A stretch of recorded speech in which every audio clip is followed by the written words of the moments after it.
suppose I should do social media things. Can you share your screen with me? Yes.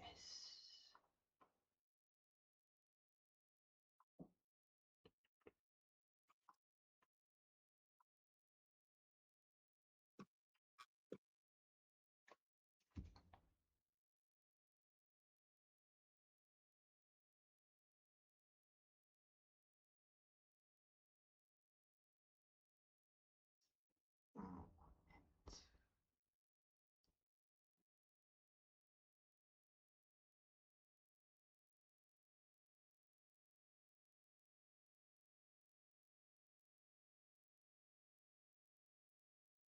okay, I have posted about it because I don't like to say skeet because it's goofy as fuck. I Um, just say tweet. that's fair too, honestly. I mean, it's basically the same thing at this point. All right. Okay, so what are we thinking? What does she say? Whenever you commit a crime, you may pay out one colorless. If you do, look at the top two cards of your library. Put one of them into your hand and the other into your graveyard. Okay. Well, So we can. oh yeah, What's go up? ahead. Oh, I was just gonna say that works a little bit with Gisa's shit because then anything you send to the graveyard, you can just take back. Mm-hmm. Yeah. So I figure we can get into talking about the commander as we're on stream, and we can figure out how we're building as we build it. Because one of the things I like about this card is that it's not. There are a lot of cards that are just like, whenever you do A, do B, and then on the second line, whenever you do B, do C, and then as a third line is like, do A. Right. They kind of like tell you exactly how to build the deck and how to play. Mm-hmm. Marchese is kind of like, it's a little open ended. It's an engine that lets you do other things, you know. Yeah. Yeah, she's kind of But we like can she's a little more free form. we can build thematically with her too. We can focus on crime. We can focus on outlaws. We can focus on whatever we want with her, and then figure out how to build that theme into her ability. Hell yeah. Okay. What's her like deal in Magic? Do you want to talk about it now, or do you want to talk about it as we're streaming? Oh, I started the stream. Oh, we're live. Yeah. Oh, I thought we were sitting here getting ready No. to go. Hi, No. audience. My bad. That's my bad. I'm struggling to communicate today. I thought we were chatting behind the scenes. I was like, damn, Ty's really burning stream right now trying to ask me all these questions. No. That's my No, so okay. Um Marchesa is a she okay, what is her current status? They did a set called Conspiracy Take the Throne, which is a multiplayer draft set a while ago. Um Feels scary saying a while ago about a set that came out in like 2010-ish. I don't remember exactly. I was in college when it came out, so like 2012 maybe. bad. Okay. Um but in that set there was a like a ghost king, Nice. Brago, and she was like a schemer. And then in the next Cause she's like an set of that, assassin, right? so yeah, in the next set, she takes the throne.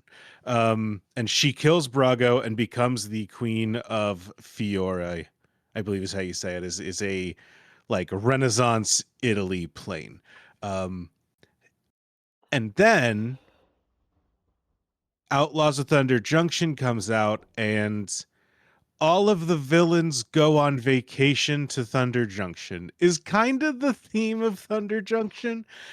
They're basically, what if we take all of our like villains and put them in cowboy hats? Yeah, it kind of seems like what if a beach episode was a western for villains, Basically. which I And love. so you have, I yeah, love it. Marchesa's there, like Ob Nixilis, head of like demon crime families um on New Capenna is there. Like, you get a bunch of callbacks to old villains as they're all like trying to be black hat cowboys on this like the idea is there's just like a backwater plane that nobody had ever been to that we found when the Omen Paths opened up. So we can all just go here and chill out in saloons, I guess. And rob trains while we're at it. I think Gisa robs a train in the story. I was a little checked out of the magic story while all this was going on, if I'm being perfectly honest. Yeah, I don't know Marchesa's part of it, but because I have become a Gisa and Geralt sicko, from what I understand, it's like uh a guy whose name I can't Oko is like doing a Yeah. heist and he like recruits a bunch of the villains to help him and Gisa and Geralt are there through one of the portal thingies like to Hmm. do research on, you know, their undead shit and then they get recruited and then they like are robbing a train and Gisa's like, well, I do understand that I'm supposed to like wait to summon all these zombies. I actually want to show off and flex, so I'm gonna call them now. And they eat the conductors of the train and kind of fuck up the whole plan. I love good villains. I She's love villains that are just like, hey, what if I just fuck things up, actually? I think I'm going to just fuck things up. yeah, I was just like I this is not related to the deck except for like tangentially, but like man, I love the two of them because like even their color expressions with like Geralt being like, I do blue stuff and like want to make Frankenstein's monsters and want to like be a control freak. And Geese is like, fuck you, fuck that. I'm out to ruin your day because of that. Like you're a nerd and a square and I'm gonna ruin your life. Yeah, magic does a really good job sometimes of just saying like, you know what? We have like reanimation in magic. Let's have two characters. One of them is in black, one of them is in blue, and we're looking at the same thing from two different angles. So you get the horror set where it's like one of them makes zombies, the other makes Frankensteins. Here we go. It's so good. And their siblings. Although I will say, before I like actually looked into them, I thought that I understood that they were siblings, but I thought Geralt had like brought Gisa back as a zombie, and I will say Oh, that also would have been kind of cool that would be kind of cool. because Gisa looks a little dead in a lot of her card She, art. she does. Like Geralt looks like a man who doesn't see the sun, but Gisa often looks like a corpse herself, which like love that for her, but Hmm. when you're just kind of Hey, like starting to pick up the story from pictures, you're like, what's going on here? yeah, when you do what you love, you never work a day in your life, right? Like sometimes you just got to be your hobby. She really does love it. Okay, so I suppose we should uh perhaps start talking about strategy now that we've established our backdrop and our like kind of themes. The reason we ended up picking Marchesa for this, even though she's not very monstery, but I Hmm. will say I'll give Wizards credit in that they do have a lot of monstery ladies that I did like. However, most of them are Yeah. either not legal or people hate them rightfully so much that they are unplayable. So, Yeah, you immediately pointed me to like three ideas, and I just was like, "Hey, Ty, I'm sorry to have to like sit you down. If you ever sit down at a table and say like, I'm playing Atraxa, everyone's gonna hate you out immediately, regardless of what you're doing with that card." yeah. Yeah. And it's like I didn't suggest Alice Norn because I knew it was going to be the same answer. Uh huh. Um but I do love her. Just like not to play. I mean, again, rightfully people hate them for a reason. Like Atraxa and Elish Norn are monsters, quite literally, and like in the gameplay aspects. Um, but and then like the other ones I picked were all like shit that's like not legal. Like one is like not technically a real card, arguably. Like You love unsets. I didn't know you were the like target demographic for for silver bordered magic. apparently it's me. Which like I didn't know was a thing until you told me that, and I was like, "What the fuck is that?" And so I had to look it up. But I think that we can do cool stuff with Marchesa. I think that she is I think that she's a card that will enable you to do your favorite things in Magic. Um, because from what I know of you, you are very dedicated to reanimating things. Hmm. You like playing fucked up zombies.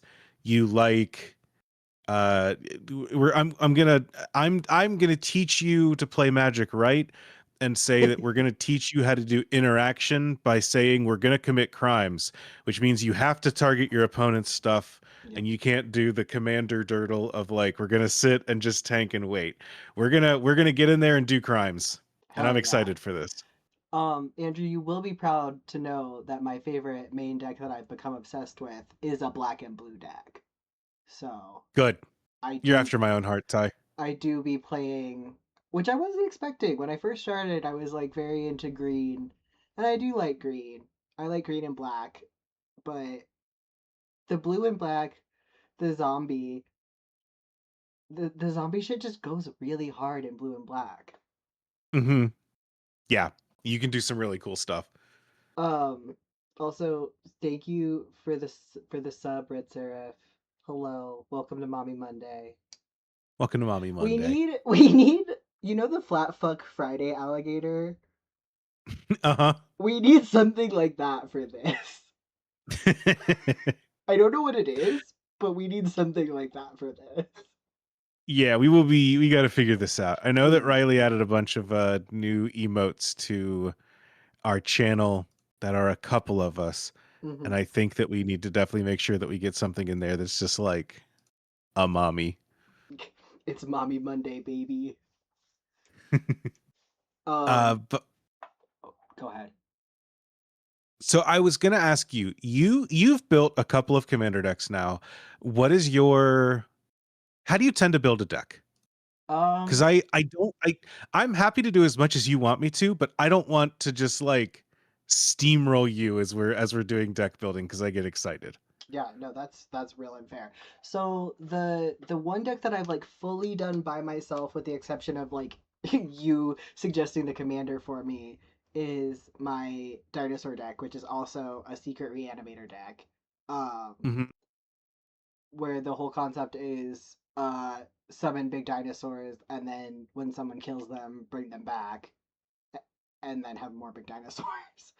Um, Hmm. which it's a bracket 2 deck for a reason. The We're still working on the concept a little bit and the execution. Hmm.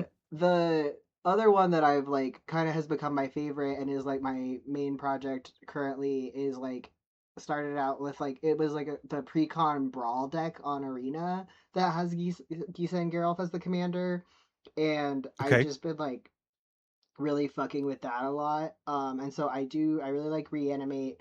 There's just something about being able to go really wide with a bunch of zombies, and then also when somebody thinks that they've gotten rid of it, just being able to be like, no, they're back.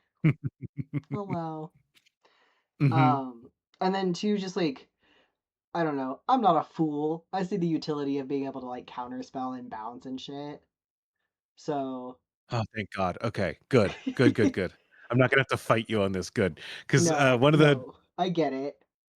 one of the secret things that I love about Marchesa is that it's inherently a crime is counter spells because they always target something your opponent controls. So I'm very excited that I don't have to fight you to put them in the deck. Yeah, no, okay, and see this that explains it too, because like I was saying before, we were talking before the stream started a little bit, and then on the stream too a little bit of like my Hellraiser Gisa in my current zombie deck has like a crime thing, and I was like, I know I have something that activates it, and it's because I do have a couple of like counter and bounce spells in there because it is a blue deck partially. Hmm. Um, so yeah, I do be criming. Um, the main things I feel like I want for this deck are like I do want Gisa in there, and I also want Tiny Bones because I like him. Sounds good. Okay. I think that's a good place to start if we just look at like a couple of pet cards we want in the deck and Mhm. then uh what the commander does. So um I know that there is the Gisa that is like crime Gisa, which is the Hellraiser. Yeah. Skeletons and zombies you control get 1/1 and have menace. And then whenever you commit a crime, two tapped 2/2 blue and black zombie rogues triggers once a turn. Okay. And she's a warlock. Perfect. Which is a change because her other card, she's a wizard. Which I don't know what the So difference is. they are doing a thing in this set that I can help us build around too. But let's, if you add her to the deck, and then what is the, do you know which tiny bones you like? Uh, Thief of Trinkets? Something like that? To say we got Trinket Thief at the beginning of each end step. If an opponent discarded a card, they've printed so many tiny bones since I've stopped playing Magic is kind of the thing. But if you, Oh wow, there's a lot of them, yeah. Okay, hold on. yeah, Let me if go you, back to so my let me go back to my Scryfall page real quick. so yeah, Scryfall is probably my most visited website of all time. If I really had to put a number on Look at things, how uh, cute he is. yeah.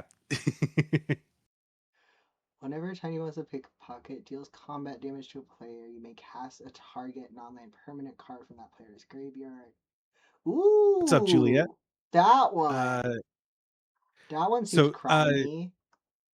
Ty, can you turn yourself up? Is that a thing that you can do on stream?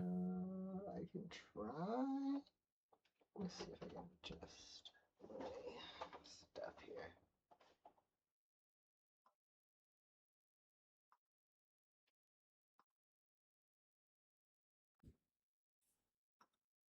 Okay, how is that? Is You that sound the same to me. Chad is saying that you're a little quiet. Is there a chance that you have the wrong mic in OBS or something? I just changed it now because it was like default before, so I just reset it to my good mic. So hopefully, All right. I am listening to the stream now. I'm only hearing you in my left ear, shrimp which dressing. you can fix by going into your audio source. Okay. Let me remember this in real time. I think if you go advanced audio properties on your, yeah, on the audio mixer, for you'll see like a list of all the stuff. Okay. Sorry, I need to do a thing real quick. I have it unmuted so I can hear you, but then I You're getting the can echo. hear myself, and it like voice jams me when I'm trying to talk. With the advanced audio properties, if you set it to mono, it will, your specific mic, it will make your thing go through both ears instead of just Okay. one. Let's see. Okay.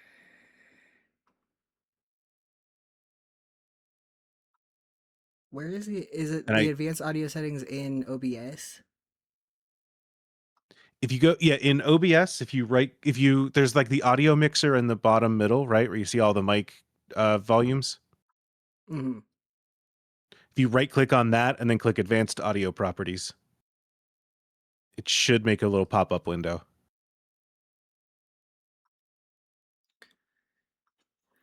Let's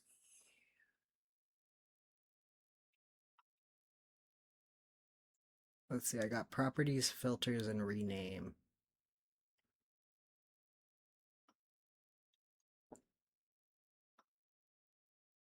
You don't have, that's odd. Let me share my screen with you, and we'll see if we can't get this figured out. Sorry for the technical difficulties, Yeah, folks. sorry, y'all.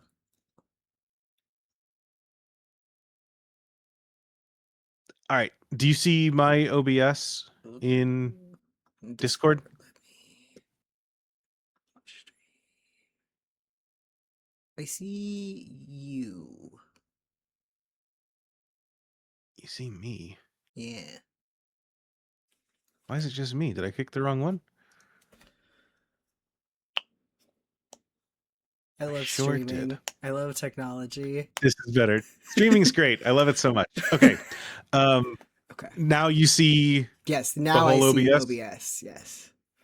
If you right click audio mixer, do you see what I'm looking at here? Let's see, audio mixer. Oh, here we go. Yep. I was clicking the wrong thing. Okay. Audio input. Mono. Okay. Did that do it? Uh, I will let me unmute you and find out. Okay. Testing. Okay. Testing. Testing. Talk at me Testing. real quick. Testing. Testing. Talk at me real quick. Testing. Better. Yes. Okay. It sounds like you're coming through stereo now, which should be helpful. Perfect. Or you're coming through mono, which is routed through both ears, which is now coming through stereo instead of being stereo, which is coming through in one track that is routing to one ear, which makes it mono. Audio's fun. Again, I love streaming. I love technology. I think But that will yeah, help a bit. we all love technology. It's our best friend. Yeah, you're right, Juliet. Um, but yeah, hopefully that's a little bit better. Um, but yeah, I feel like Tiny Bones of the Pickpocket is a for sure pick on account of So his yeah, Tiny Bones the crimes. Pickpocket seems good because it is a built-in crime. It is doing what you want to be doing. It threatens to kill anything on your opponent's boards because it has Death I Touch. love Dead Um, Touch. and it has a little cowboy hat, which is everything that we really want from these things. Yeah, honestly, look at him and look at him go. Look at him run with his little Look at him go. satchel. Okay, so Tiny Bones of the Pickpocket, you're in. So I'm gonna point out. I'm gonna point out things that I might be obvious, but I'm doing this for the audience's sake and just to like get all points across. Um, all three of these cards are from Outlaws of Thunder Junction.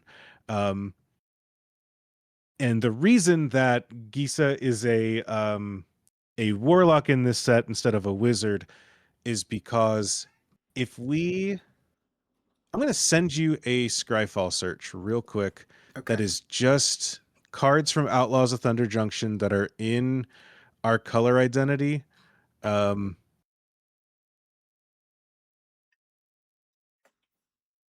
just to help us like start narrowing some stuff down.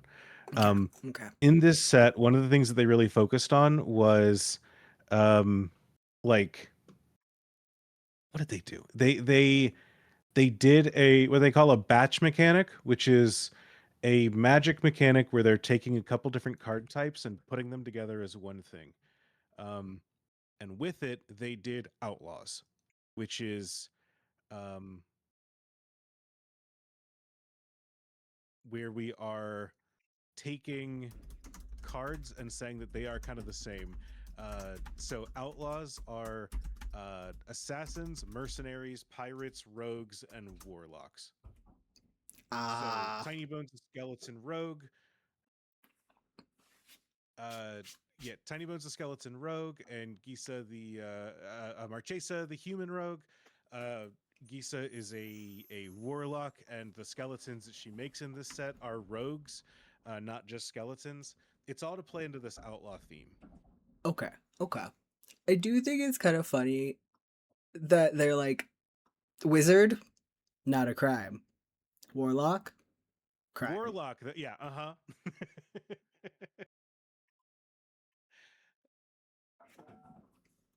Okay. So one of the things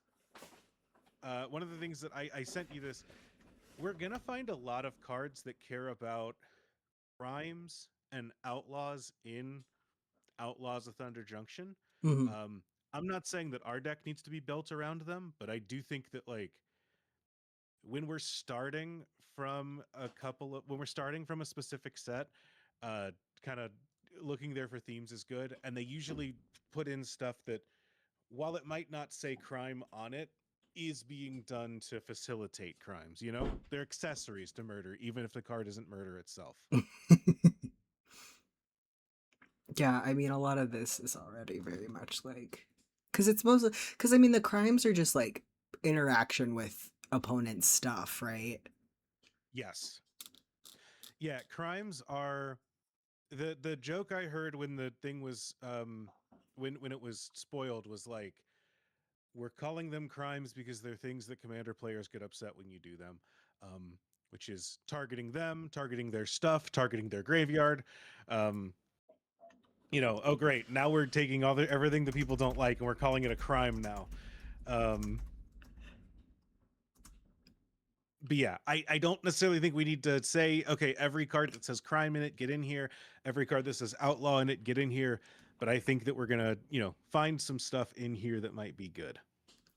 Yeah. Because, I mean, yeah, like the Bandits Hall is kind of immediately jumping out at me for like mana rock purposes. Yeah, I think that, and this is one of the things that I really like in Magic. There's gonna be, excuse me, there's always going to be like the mathematically correct mana rocks to use, the mathematically correct what is the best removal spell? What is the best this, that, or the other? My take on Commander is that having the best one is really important if you're in like bracket 5 where you are playing competitive Commander. Right. In the same way that it matters to have like the most efficient removal when you're playing competitive standard or competitive modern, right? In Commander, it doesn't really matter. And so some people will argue that a three mana rocks are too slow these days in Commander. They're only too slow if you say they are. So I think cards like Bandits Hall, where it is a flavorful rock at 3 mana, is going to be better than just like generic 2 mana rocks any day because it is making a more interesting deck. Well, and especially because I feel like we can really maximize on the crime aspect of it and like make it have value. Because it's also like a Yeah, card draw engine. Like it's not just a I mana rock. yeah, I agree. Okay, it's going in. Okay, Bandits Hall. Sha. All right. Other thing, What is our color? We have blue, black, and red, right? yes, that is Grixis is what they call it. I don't know how savvy you are with the terminology, so I I'm like, apologize if I say no, in you're good. Grixis you know what I'm talking about. I like am kind of aware of those. I know that like Boros is like red and white, and I Hmm. know Golgari is black and green. Yeah, they took all of the like the Ravnica guild names are all like pretty standardized. But then there's like they've done the wedges and shards, or what they call the 3 mana, the 3 color, not pairs, but the 3 mana wedges and such. Um and those are taken from like they're taken from Alara, which is a plane that I don't know if you've ever heard of. I don't And think so. what's the other one? It's not Ixalan, it is Ikoria. No, Tarkir. We're doing Tarkir. Um, they redid them in Ikoria, and then they redid them in New Capenna, but they didn't stick when they like redid those color names. People were like, I'm married to Grixis, I'm married to Sultai. We're not going in and saying that we're doing like, this is not Kestria from now on. These are things that I'm saying out loud just for Juliet in the chat more than they are for you. But um yeah, if I say a phrase and you don't know what I'm talking about, by all means feel free to ask. Okay. Um I do want to I want to show you a card because I think you in particular will like it. Okay. Do me a favor Uh huh. and look up Laughing Jasper Flint. Oh, I know him. He's the one who looks like I a. just know that is. I know that's your lizard. Yeah, it's Tango. I thought that you would enjoy having Tango in the deck, and I think that this card actually does stuff that you like too. Yeah, let's see. Creatures you control but don't own are mercenaries in addition to their other types. Ooh, so that works with Hellraiser Gisa because she steals other people's stuff, other people's Hmm. creatures. At the And it beginning, turns them into outlaws by being mercenaries. ooh, okay, there we go. At the beginning of your upkeep, exile the top X cards of target opponent's library, where X is the number of outlaws you control. Okay, there we go. Till the end of your turn, you may cast spells from among those cards. A mana of any type can be spent to cast those spells. Hell yeah, because I did tell Andrew when I was eyeballing this and we were chatting about it. I was like, I want to steal people's stuff because Hellraiser Gisa has an ability where if an opponent creature dies, instead of it dying, it gets exiled and then she snatches it and then you get to play with it on your board. And Hmm. it's fun. And also Tiny Bones is a little thief as well. And I just like the idea of like I like the idea of making people mad in a different way than most people get mad in Commander, which is like, like getting board wiped or whatever, or like having too much control. It's like, Hmm. I'm gonna take your stuff. It's like the things that you're using, that's mine now. And the good news is doing that is a crime, whereas things like board wipes typically aren't. So we can get extra value out of Marchesa. Marchesa as a commander. I was saying this when I didn't think we were live, but I held back when I was saying it because I wanted to say more when we actually were live, and I didn't realize we were. Um, Marchesa is really cool because she just lets us we just get a little extra value out of what we already want to be doing. Um, we're building a deck that is we want to do crimes. As we do crimes, we get to, if we say, you know what, I've got an extra mana left over, I'm going to spend that, and then I get to look at two cards on the top of my deck. I get to draw an extra card, which is always great. But then I also, you get to put one into your graveyard, which in these colors is actually really good. I There's a love lot of cards that can be Graveyard. used from your graveyard just as easily as they can from your hand, and we can really build around that here. Oh, okay. Yes, Julia, I agree that having Marchesa would be a good idea. Let me get. That's a good idea. And then, you know what? I'm also going to you sent me a link to the deck. Are you cool if I put the link to the deck as it's being built in chat? Yeah, of course, go for it. Okay. Save image. Okay, and then I will put it in the freaking OBS image. Okay.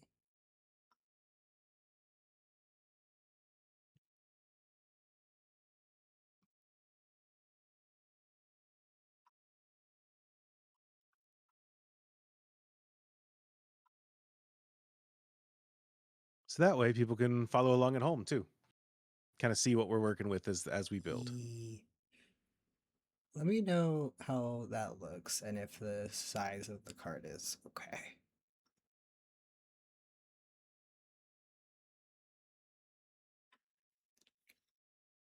But there she I think that blows. looks good. I think we should put it on the right because everything Oh, else is going to default to being on the left. okay. On the right. Boom. There she is. She's got a cowboy hat and a big old knife. What more do you need in this hell of a world? uh okay. So for a refresher on her, whenever you commit a crime, you can pay for one of is that one of any that's just colorless, right? Or like it could be any of your It is colors. so yeah, that's just generic mana. It is whatever you want to pay it with. That can be a red, it can be a colorless from a colorless land, it can be a mana from a treasure. It is just one of any color. Okay. So if you commit a crime, you can pay 1 mana. If you do, you get to look at the top 2 cards of your library. Does that count as a scry or is that different? So it is not scrying, it is not surveilling, it's not even technically drawing. It's We are just we are taking a just peek. it is we are looking at the top two, we are putting one into our hand, and we're discarding a thing. Okay. So any cards that say like whenever you draw a card, do this, those aren't going to trigger either because we're Okay. not drawing it. We are just putting it. We're putting it. And cards don't say whenever you put a card in your hand, do a thing. They say draw. So we're safe. Okay. Cool. All right. So that's our lady, and then so we got our we got Tango in a cowboy hat. Uh, Hmm. what if you gave Tango a sword and fire powers? Tiny Bones, which he's wearing shorts. I also just noticed. Tiny Bones wearing shorts?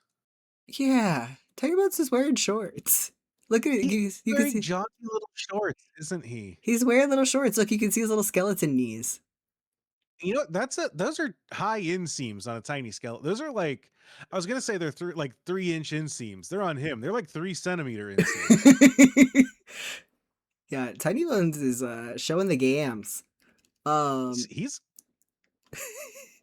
stealing hearts and trinkets. and then we have Gisa. Okay, and then we have our Bandits Hall to reward us for our crimes. Okay. Bop, bop, bop. At knife point. As long as it's your turn. Outlaws. Ooh, okay. Oh, outlaws you control having first strike seems like it would probably be good. And then create a red mercenary creature with tap. Target creature you control gets. Ooh, that seems good. At, Yeah, I would put. I like it knife point. I'd put it in our considering pile. okay. Ooh, that's the wrong tab. Let's see.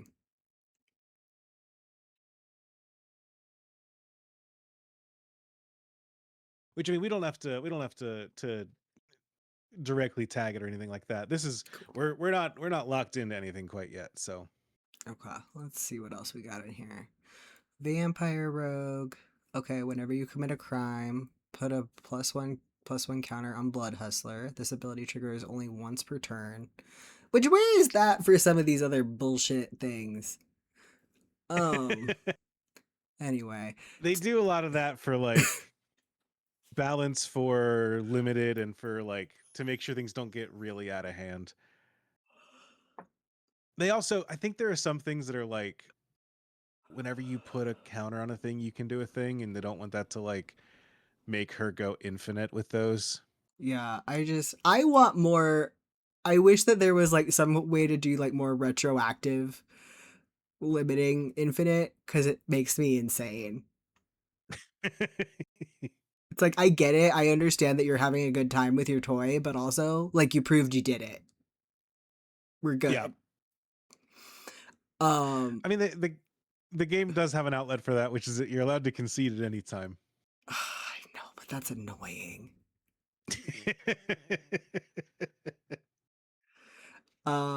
Okay, so Blood Hustler does that. That seems pretty good. Zombie. We love when the zombie has menace. Sacrifice another creature, put a counter on it.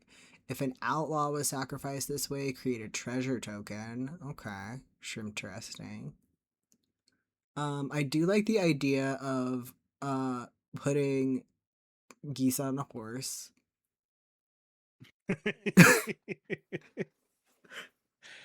I don't know that calamity or Well, calamity doesn't caustic. work because it says non-legendary.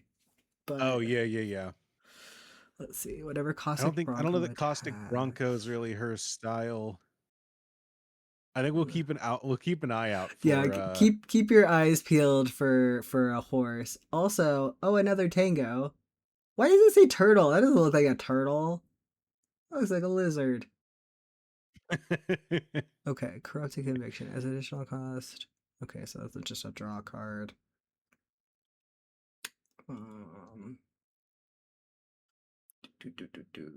reach might be good for flyers. Did I do this? Deals 1 damage.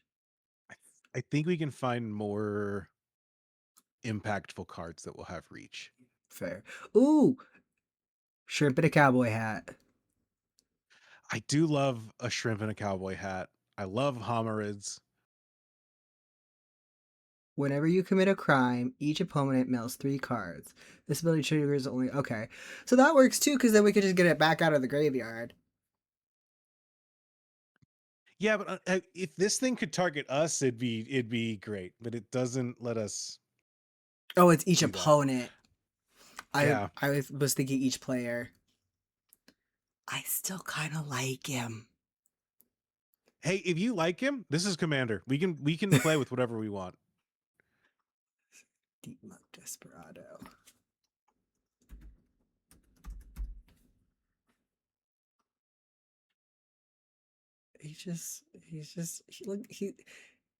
He's also doing the like Disney Pluto versus Goofy thing of like riding another shrimp while also being a shrimp. But I think that's all just him. oh, is that all just him? He's like a centaur situation? I think that he's just a big old shrimp, but like yeah, kind of like a centaur looking guy. Okay. All right. I like that better. Almost like it's kind of weird that he's just like riding another shrimp. That's kind of fucked up. Hey, question for you. Do you care about deserts? Does being in a desert do anything for you? I mean, it's like fun set dressing. What is is a desert? Does desert have a color? So they are a type of land that we can do. I don't know. Let me look up how many deserts there are because they did a set called Amonkhet that's basically an Egyptian plane. Mm-hmm. Um and they are doing like they did desert stuff here. There are 37 total deserts, but let me find the right color identity. So we could put a bunch of deserts into our deck if we wanted to. None of them are great necessarily for what we're doing. Hey, Sam. Hi, Sam. Tech going goes okay. If we We got a lot of cowboy wanted hats. to, so here's where we get into a big question that you get into in Commander, which is Deserts Do is one of the there's this card here that is um it's not a great card, but it is serviceable, flavorful removal. If we wanted to build around deserts, Deserts Do becomes a better removal spell, but Okay. we are committing to building around deserts for that to happen. And so much of Commander deck design can become like giving a mouse a cookie, where it's like, well, we wanted to play Deserts Do, so we played more deserts, and so I looked for things that cared about deserts, and that meant that I looked up these, and then because I did that, it means we should also add these. um if that's a thing that you think is interesting, we can try to finagle it. But I want it to be on the radar. My other idea is that we can. I think yeah, Juliet has a thing in the chat that says we could play Noggin Whack as one of our removal. I do kind of like the idea of a lot of our removal spells and like interaction spells actually being crimes. Ooh, that is fun. Okay, hold on. Noggin 'Cause whack. The fish heart. Okay. Prowl. Okay, so prowl is the cost that you can if you the you may cast this for its prowl cost if you dealt combat damage to a player this turn with a rogue. Okay. Target player reveals 3 cards from his or her hand. You choose 2 of them. The player discards those cards. Okay. Cool. Yeah, I like that. okay, Noggin. let's add that, and then I do want to let's make a mental note to like one of the problems I run into is I add a card like that, and then I go, great, all of our outlaws will have rogues. That'll be perfect. And then at the end, I looked at my list and I go, oh, after all my cuts, I only have 2 rogues left. So I think keep an eye out for rogues. Make sure we're doing that. But I do Okay. like what Noggin Whack as a discard spell, because making our opponents discard is a crime. No, okay, so You know what else is a crime? what? Murder. True. I think we should put it in the deck. Just the spell murder. Murder. Yep, just MURDER. Boop. There it is. Destroy What's target it do? creature. Murder. um Easy peasy. Call it a day. Refresher, the rogues are the warlock, the Uh, outlaws outlaws. are mercenary, rogue, pirates, warlocks, and one other thing. Assassins, mercenaries, pirates, rogues, and warlocks. Okay. Assassins is the one I was forgetting. Okay. So we need any of those kinds of guys. So I don't think we need to just add them because they are those. I think that will fill out naturally. Mhm. But I do think that like keep an eye out, and if there is a card that we like, it does get a boost because it is a outlaw. Okay. Okay. Hollow Marauder. Each creature card in your graveyard applying to your opponent. Each of those opponents. Does this count as a crime if when it enters the battlefield, any number of target opponents each discard a card? Uh, at the risk of sounding redundant, does this card target an opponent, a thing that they control, or their graveyard? Uh, a target opponent, right? Correct. So yes, it is a crime. Hell yeah. Oh, it's And yeah, this expensive card. though. What's up? It's an expensive one though. 7 So mana. it Oh, but it is, but read costs that first. less for the And we're gonna creatures. be filling our graveyard pretty well with Marchesa. Okay. All right. Okay. All right. What is it called? Hollow Marauder. Okay. Boop. Hollow Marauder. What? Did I spell it wrong? Probably. The U is after the second A. Fucked up. Okay. English is cool. I also just like in my one defense of myself, I've been working overnights for the past 5 days, and it just makes you not as normal of a person as you once were. You Uh, are good. okay, let's see. What else is cool? What else do we like? No, not a freaking Jace Planeswalker card. No.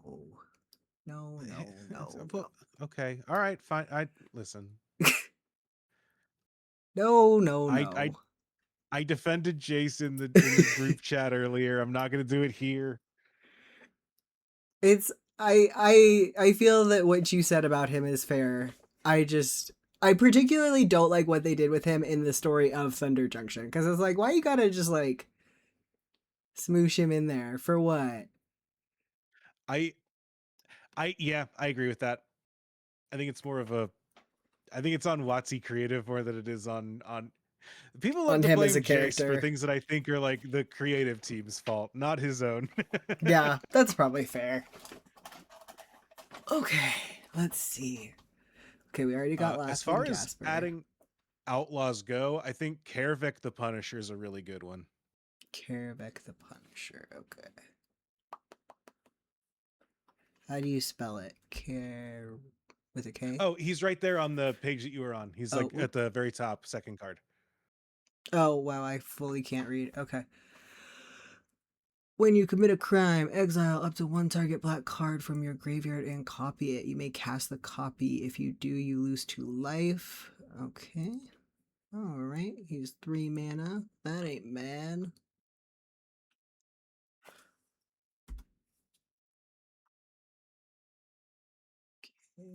Oh god. Okay. Oh, there's so many. Which one was it? The Punisher. Yeah, yeah, yeah, yeah. Punisher. Okay. Punisher. Okay. Let's see. What is it? Whenever you commit a crime, put a +1/+1 counter on this. Then you may exile a card from a graveyard. If a creature card was exiled this way, you may have this thingy become a copy of that card until the end of the turn. This ability only triggers once per turn. Does that count as a double crime? So, like, you commit a crime, and then if you target somebody else's graveyard, that's another crime? Let me read it. When you commit a crime, put a counter on him. Then you may exile a card from a graveyard. If a creature card is exiled, you may have him become a copy of that card until end of turn. Because you're targeting someone else. Because you could target someone else's graveyard, right? Correct. So then Let that would be me. another crime, right? Okay, I'm looking at. So one of the things, if you click on that card in Scryfall, Mm-hmm. and if you scroll down, you will get like rulings on the card. Oh. Um, the important one here is the third one down on the right. A player can commit only one crime per spell or ability they control. Well, Boo! but hold no, but that this becomes its own crime. Yes. Okay. So you'll commit a crime, And then you put the counter and on then it, you'll put a right? counter on this. And then you do the exile. So then that's a new crime, right? Yeah. So yeah, I'm trying to. I used to be a judge. Feeling those pistons firing in my brain again. Um, it is you commit a crime. This ability goes on this stack. This ability is whenever you commit a crime, put a counter on it, then you can exile a card from a graveyard. If you are targeting an opponent with this ability, then you are tar Okay, you know what? You want to know something? This is going to sound stupid. You're not targeting that card. You are just exiling a card from a graveyard. Okay. So because you're not targeting a card in a graveyard, it is not a crime. Okay. This is Okay. legalese. This is me going to law school right now. We never targeted, so it wasn't a crime. I see. I see. I I see. didn't think that they would put a card that accidentally like double crimed every time you crimed, and that is why this isn't happening. I'm pretty sure. Okay, that makes sense. This is just a bearded dragon breathing fire. That's just fully a The, bearded dragon. yeah. Yeah, Yoda lifting his robe a little. Listen, the cards do exactly what they say they do. I don't know why this is so hard for people. I think the main thing that's tricky is like the order of operations on the stack. No, I agree with you, and it is one of those things that was just like, yeah, man, like the card does exactly what it says it does, but it took us four of us to put our heads together and actually read it correctly and be like, wait a minute, no, it doesn't say that. Um, What is Magic is such a game. it? um, I gotta put the Magebane lizard in here. You put Magebane Lizard in? All right. I got it. He's a fire breathing bearded dragon. We got two tangos in the deck. I gotta put every single tango I find in this deck. Also Hikare does a thing. It doesn't target, unfortunately, Oh yeah, but no. it It's does just it does punish. So it does punish opponents that want to be playing like a storm deck where they're trying to just like go off and play a bunch of cards at the same time. Um you can get to punish that. And frankly, playing a card that punishes a deck type you don't want to play against that also looks like your pet is like kind of the best you can get when it comes to Magic. yeah, I'm here for it. I like it. It's this art is so funny. I'm gonna have to buy this card just and like display it. I'm gonna have to like also edit Tango looking just like this. This is so funny. Mhm. Um, okay. Burning Sphinx, Malcolm the Eyes. Oh, this is a pirate, so that would be an outlaw. Flying Mhm. and haste. Whenever you cast your second spell each turn, investigate. Create a clue token. It's an artifact with 2. Sacrifice this artifact, draw a card. Okay. All right, we already got Marchesa. Let's see. I thought that they were like, yep, here's a mountain. Yeah. That one's red, huh? They said it's from Outlaws of Thunder Junction. That's what you asked for. Okay. Return one target creature card from your graveyard to your hand. Create a 1/1 mercenary creature token with tap. Target creature you control. So this is two, right? You get two creatures because you get the one. Well, it's not on your board, but you get a one on your board and one back in your hand. Yeah, you'll get a creature card back in your hand, and you get a little token. And it's a mercenary, so it's an outlaw. Yep. And it's only 2 mana. That seems good. I think this card's actually pretty good for what we're looking at. This is where we get into like some we get into some Magic stuff where it's like, no, this card is not as good as like reanimate, or like this isn't as good as cards that are just like, well, there's a 1 mana return a card from the graveyard to the battlefield spell we could be playing instead. Yeah, but this one like really plays into our themes and it fits in really well, and like it also it works well with uh Marchesa, because like we are constantly going to be putting things in our graveyard, and this one says, you know what, I actually want that one back. Yeah, and we get like the little extra treat of like having a mercenary and like having adding to our outlaws. Mm-hmm. Also I am sorry about the barking in the background, Moxie. Moxie is she's very sad because she's in a flower cone lately, so she needs any kind of inspiration she can get these days. Oh, poor little lady. Yeah. Okay.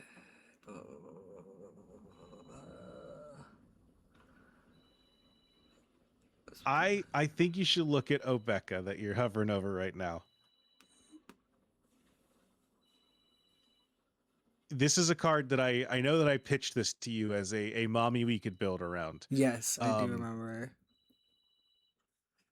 One of the things that I am going to pitch once we're done looking at Outlaws of Thunder Junction cards are are cards that trigger on upkeep and target an opponent, so that we can get free Marchesa triggers. Ooh, okay. Okay, and this gives us If an we're extra doing, upkeep. yes, this one, if she hits an opponent, then you get to say like, great, now that we're done with combat, let's go to upkeep. Let's go to upkeep. Let's continue on with the turn. Okay. Okay. I like that. Um, I dig that. I Opeka.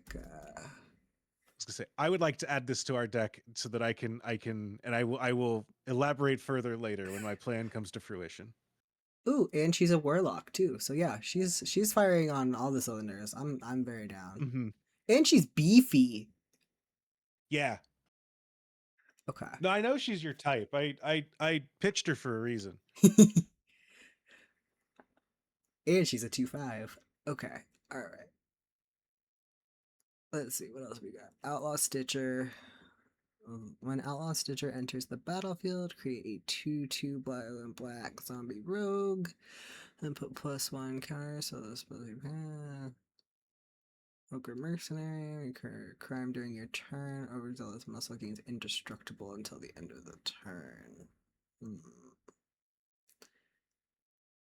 Create a 2/white spirit. Counter target spell. Strike. Oh, what's that fucking guy? There's the cactus man. Bristly Bill. Bristly Bill is green, so we can't play him. No. He's also like $90 or something like that. Blah, blah, blah, blah, blah, blah. Rakdos joins up. Which, That's not to crazy. put too fine a point on it, but is about the same price as a printer, Yep, hypothetically. in theory. Ooh. Ooh. Not liquid murder. That's corny, but I think we gotta add the Rattleback Apothecary. Let me look up Rattleback Apothecary. Where do you go? Oh yeah, she got like snake. Okay. She's a Gorgon in a cowboy hat. Yeah, you can't really go wrong. And she has Death Touch. Mm-hmm. And she can give lifelink. I can be pragmatic and also me. Okay.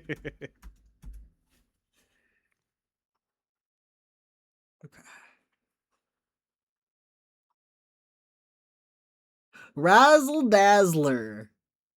You want to give him the old razzle dazzle? Okay, oh, he's not a. I was gonna say, how come he's not a warlock? I suppose he's not an outlaw. No, he's one of the good guys. Boo, boring. Not in our deck. Okay. When Rakish crew enters the battlefield, you get a mercenary. There's a sorcery. When an outlaw you control dies, each opponent loses. Ooh. When an outlaw you control dies, each opponent loses 1 life and you gain 1 life. Okay. I wish that it. Um, I wish that Rakish Crew targeted. There's so many of these cards, and I'm like, no, why'd you make this for Commander where it says each opponent? Make it target opponent. We want to do crimes. I just want to do crime to one guy. I'm not here to hit everyone. Let me target all opponents. Yeah, that's really what it is. Is like let me do a heist. That's what it should be. There should be like a sub thing as like heist is where you target everybody. Exactly. Oh, here we go though. Rush of Dread. Target opponent sacrifices half the creatures they control rounded up. Target opponent discards half the cards in their hand. Target opponent loses half their life. It's a And neat card. It is really expensive to do all those things. that's true. But also, this is the scene of Gisa sending the zombies on the train. Oh, you're so right. That is what this is, isn't it? Mm-hmm. Yeah, because that's Geralt in the front being like, what the fuck? Being like, God damn it. Yeah, throw it in.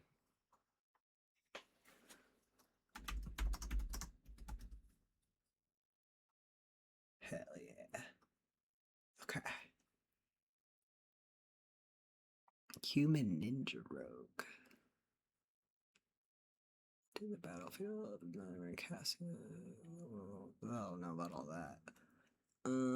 Yeah, I'm not sure that Tor is doing what we want here. Whatever. Scale Storm, Summoner, attack, create a 3/1 dinosaur token creature. Oh, well, I need this man for my dinosaur deck, but that's a different conversation.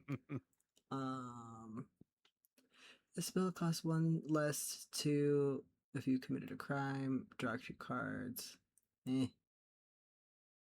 This is one of the things about set design like this that bugs me a little bit, where it's like, oh, what do you mean the cowboy set has a card that does dinosaur shit?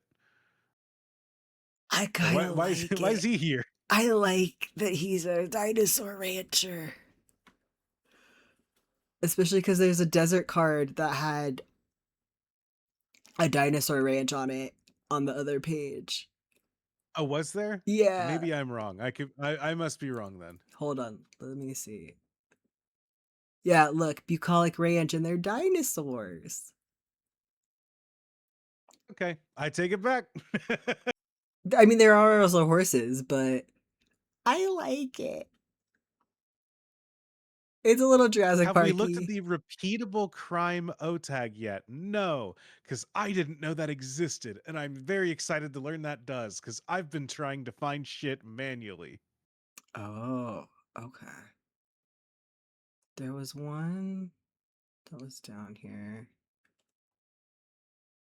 Plant mercenary. That's kind of fun. Okay.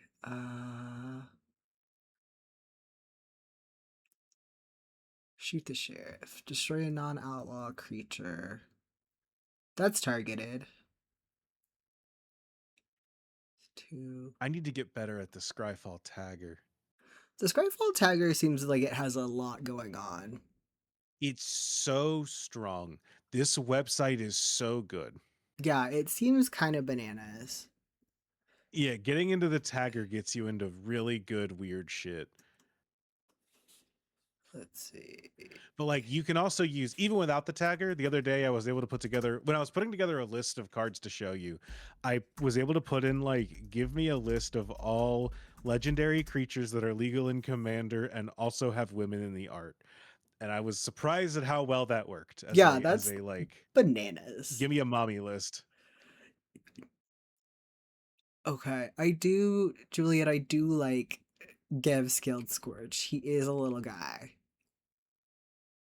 He does have ward. Counter on them.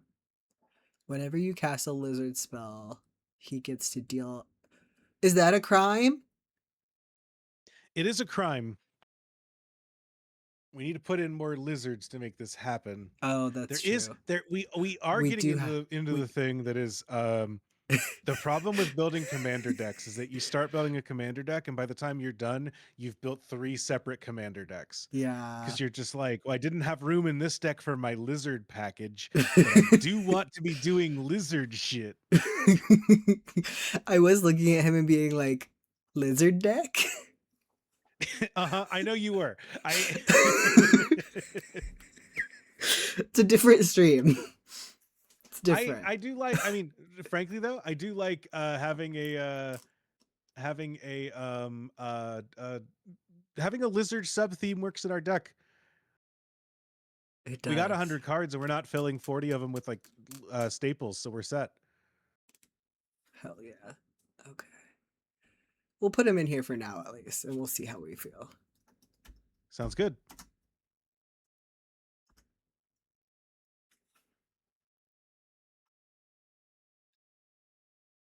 Okay. Servant of the Stinger, Death Touch, whenever he deals combat damage to a player. If you've committed a crime this turn, you may sacrifice him. If you do, search your library for a card, put it in your hand, then shuffle.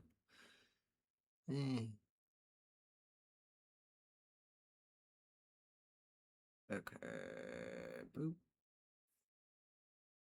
Skullduggery. Until the end of the turn, target creature gets. Oh, okay. That's a crime.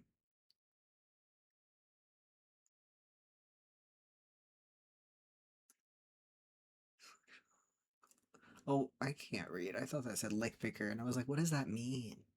Lock picker. Okay. Oh, I do want to say, as far as our removal spells go, I Mm-hmm. think that we need to make sure we put Shoot the Sheriff in our deck. Okay. Shoot the sheriff. Boop. Now, are we going to run into times where Shoot the Sheriff can't target something? Maybe. But I think that having a card that is Shoot the Sheriff and destroy target non-outlaw creature, I think that's an important card for our outlaws deck. Our Yeah, outlaw crime deck. I also think that. Ooh, this is a cute swamp card. Oh, I like that. Okay. That's not really relevant, but I like it. Okay. Take for a ride. Take for a ride has flash as long as you've committed a crime. Okay. Gain control of target creature until the end of the turn. Untap that creature. It gains haste until the end of the turn. Okay. Did they reprint Terror of the Peaks in this set? Yeah, there he is. Has Terror of the Peaks been standard legal this whole time? I don't know. Why have I not been playing standard? Okay. Okay. Okay. Okay. Okay. Okay. Andrew, much to think about. Much to think about. uh Tiny Bones in his tiny shorts. When Tiny Bones joins up, enters the battlefield, any number of target players each discard a card. Any number of target players? That's the tech I need. I need more spells that say any number of target players so I can Whenever target everyone, but also target them to do crimes. Whenever a legendary creature enters the battlefield under your control, any number of target players. Holy shit! There we go. And that's Okay, only Tiny Bones joins one. up. This is a card that I like to call glue. This is where we have a bunch of disparate pieces, and now we go, oh shit, Tiny Bones joins up, links a lot of shit together for us. Tiny bones, tiny bones, tiny bones. Okay. Juliet, thank you for the outlaw crime lizard search. Okay. We're gonna pivot to outlaw crime lizards. Hired Claw is really funny. Okay, let's see. Lizard Assassin. We already got JS for Steam Path Offspring. Okay, we might have skipped over Hellspur Posse Boss before. Oh, true. Ooh, Other haste. outlaws you control have haste, and when it enters, you make 2 mercenaries. Okay, let's get his ass in there. Hellspur. I also iridescent vine lasher is really good because it lets us. Oh, it's So a one of the things that's going to be landfall. really helpful in this deck, our commander makes us pay mana to do a thing whenever we do a crime. So cards that let us do a crime without paying mana are really good. Iridescent Vine Lash is really good because it lets us trigger off of landfall. Hell yeah. And it's only one. Yeah. Okay. Iridescent Vine Lasher. Crime lizards. The other thing I'd say here, I would not put Thoughtstalker Warlock in our deck. Uh-huh. Mostly because I hate repeatedly saying the phrase Thoughtstalker Warlock. It is just hard to say, and I hate putting a card in my deck that I try to say or try to cast and then fail to say and look silly. And so I will never put Thoughtstalker Warlock in my deck. It is the same reason I will never cast Riverwheel Aerialists ever again. The That's Whipplewheel fair. Aerialists are not making it into the decks anytime soon. That's real unfair. Okay. Okay. Let's see.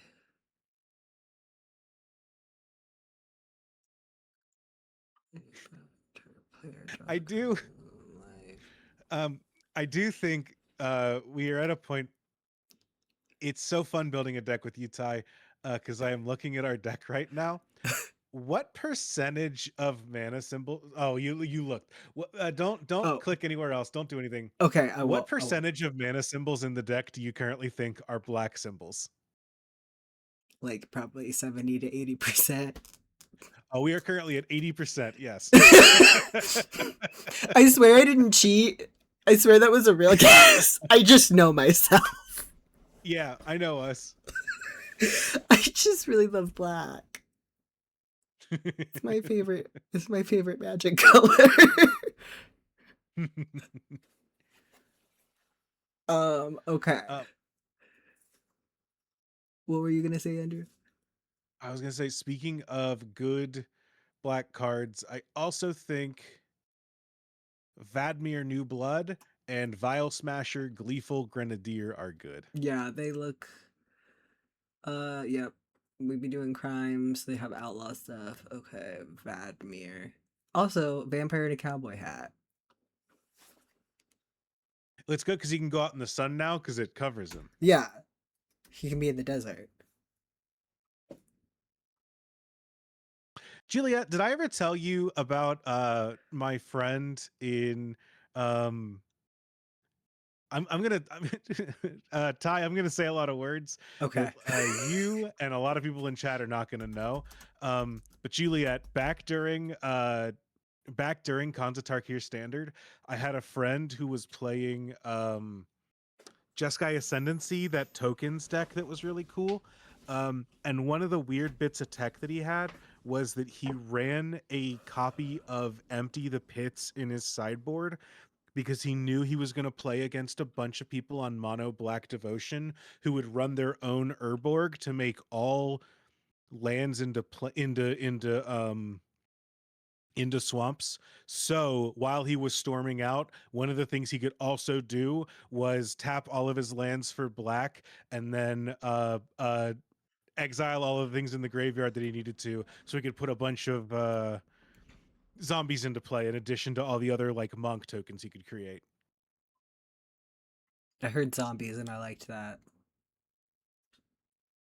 Everyone likes that. You know what? If we're not afraid of running a card with 3 black pips in it right now, we could put in Empty the Pits. Because Delve is really good with. Never mind. I thought it was 3. It's 4. Oh, that's a little. This is a card.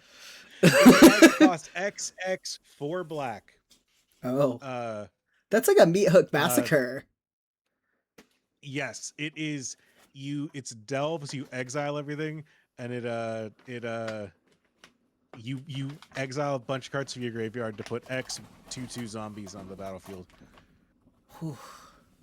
Yeah, the deck would play every color except for black, but mono black devotion played a card that made all lands into swamps in addition to their other types. So my friend would just say like, yeah, when they're going to get greedy and do that, I'm going to be counter greedy and empty the pits on them. That's real unfair, and also I would have played that spell, the swamp spell. Mm-hmm.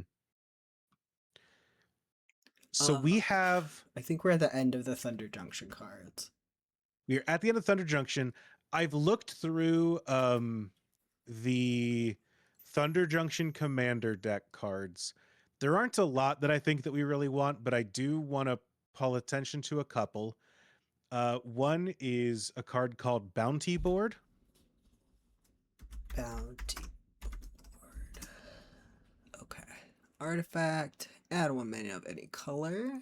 Put a bounty counter on a target creature. Activate only as a sorcery. Whenever a creature with a bounty counter on it dies, each of its controllers' opponents draw cards and gain 2 life. Oh, okay. Okay. So as far as we need for mana fixing, also put a bounty counter on target creature is a crime. We can do that to get a really cheap repeatable crime. It's funny that putting a bounty on someone else is considered a crime. Uh-huh. I mean, I think that's just hiring a hitman in some ways. Yeah. I don't think I'm allowed to say like I have a bounty out for Riley Hopkins. I mean, I think the thing that separates a bounty from a hitman is that you can put a bounty for someone alive. Yes, right? but Because I you can think do that's dead or alive. I mean that's kidnapping. Yeah. There's a card called Gray Waters Fixer. Gray with an A or a Y? Gray Okay. Water. Enter. Great. The one on the right. Yeah, another lizard in a cowboy hat. Okay. This one, my only concern here is that I worry that a lot of our criminals are legendary, and so we're not going to get a lot of value out of this guy.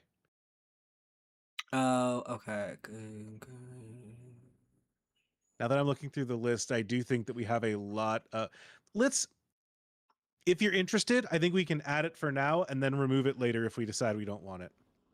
Real. Okay. Gray waters. Yoda lifting his robe a little bit. Are you thinking about bounty counters? Because you're thinking about the card Shay McCormack, which is an Assassin's Creed card that says Bounty County on it. Because I think about Bounty County a lot. I'm gonna hit you with Thieving Varmint. Thieving Varmint.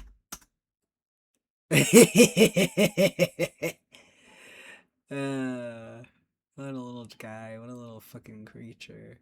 Okay, pay 1 life at 2 mana of any one color. Spend any mana you don't own. Ooh. Okay.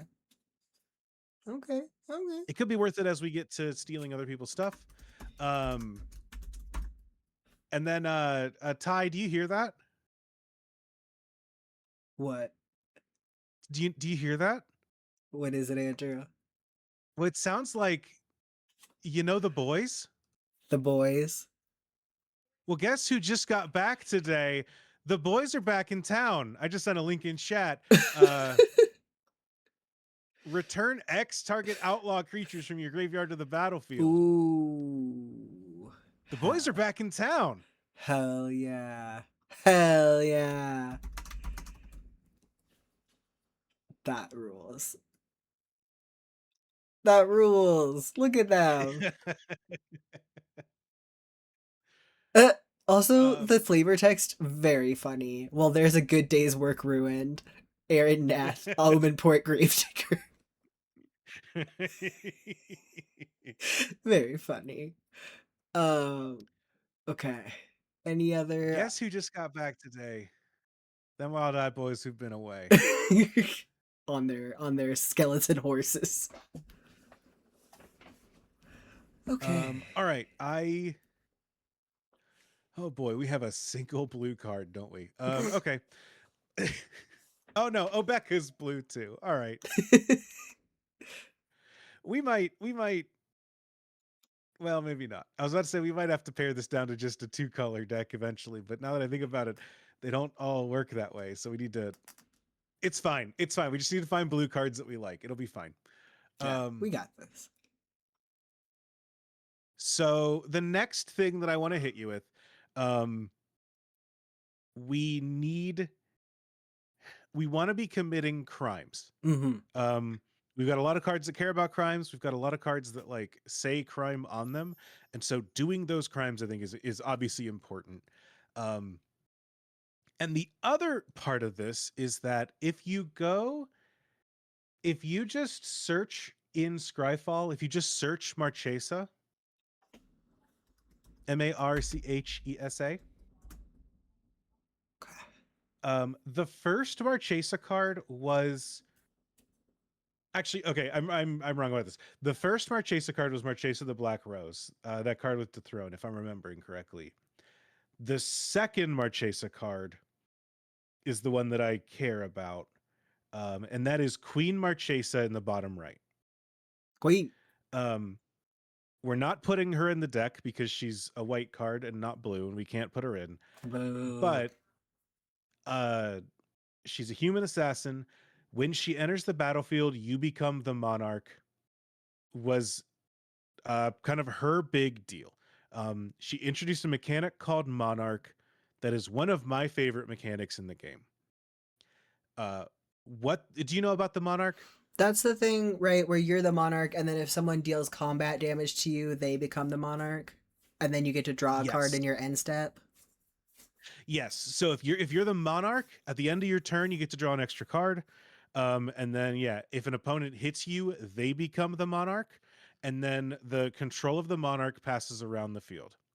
I don't think maybe it's controversial because people play Magic correctly because they play 1v1. And when you play 1v1 Magic, the Monarch is scary.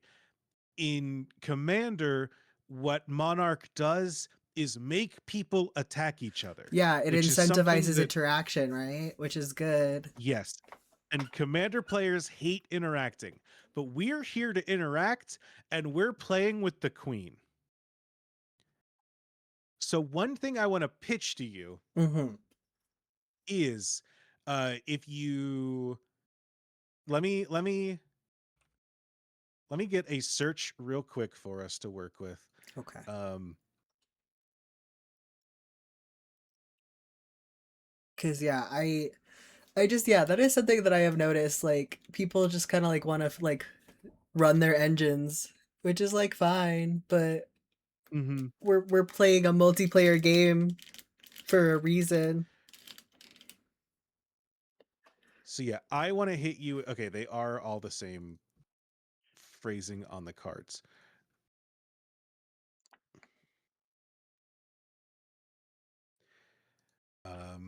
I'm gonna hit you with the courts, Okay. and I don't think we need to play all of them. Well, there's only 6 apparently. But So maybe. uh, these are 2 cycles of enchantments that came through. Okay. Um, that play with the monarch, but also sit on your side of the field. So I'll let you. I just sent you a search. If you want to pull that up, we can look at the cards together. These are from the Eldraine set. But yeah, so like Court of Ambition. When all of these enter the battlefield, you become the monarch. Okay. And then all of them are at the beginning of your upkeep, something happens. If you're the monarch, a bigger version of that thing happens. Is kind of the long and Oh, short of it. so it's like hot potato. Yeah, it's basically saying I'm putting the monarch on into play. Come and take it. If you don't, you get an effect every turn, and some of these are crimes, um, which I think works really well for us. Ooh. We can do the ones that are crimes be a repeated crime that happens every turn, and we're the queen, so you best not miss. Fuck yeah. Okay. So let's see. So Court of Ambition. Each opponent loses 3 life unless they discard a card. If you're the monarch, instead each opponent loses 6 life. So that one's not targeted, right? Right. Okay. So 3. I don't. I, I will say I was looking at these earlier. The first three aren't really what we're looking to do. I think that Court of Ire, Court of Lochthwain, and Court of Vantris are doing what we want to be doing. You become the monarch at the beginning of your upkeep. Choose up to 1 target creature or enchantment or artifact, or no, not target creature or enchantment or artifact. If you're the monarch, you may create a token that's a copy of it. If you're not the monarch, you may have Court of Vantress become a copy of it, except it has this ability. Okay. And then you exile the top card of a target opponent's library. You may pay that card for as long as it remains exiled.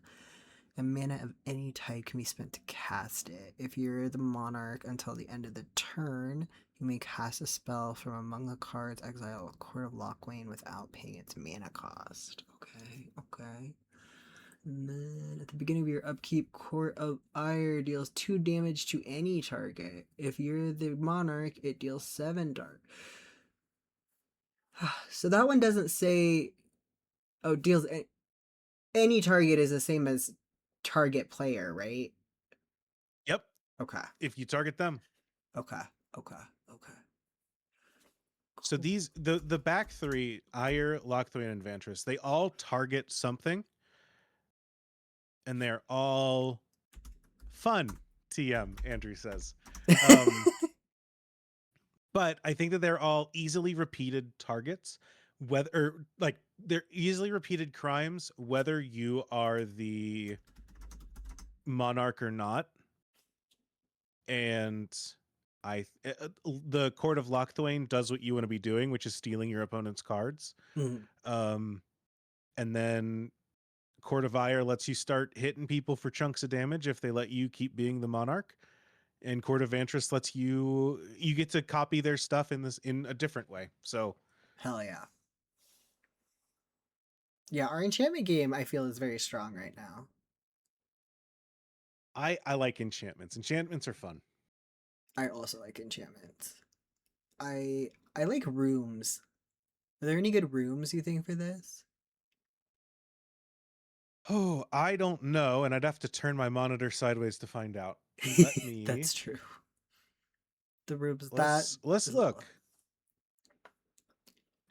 I put together a really sick conceptual House of Leaves themed deck built around rooms that I thought was a really good deck until I realized I couldn't put more than one copy of Page in the deck, which kind of killed the entire concept. God damn.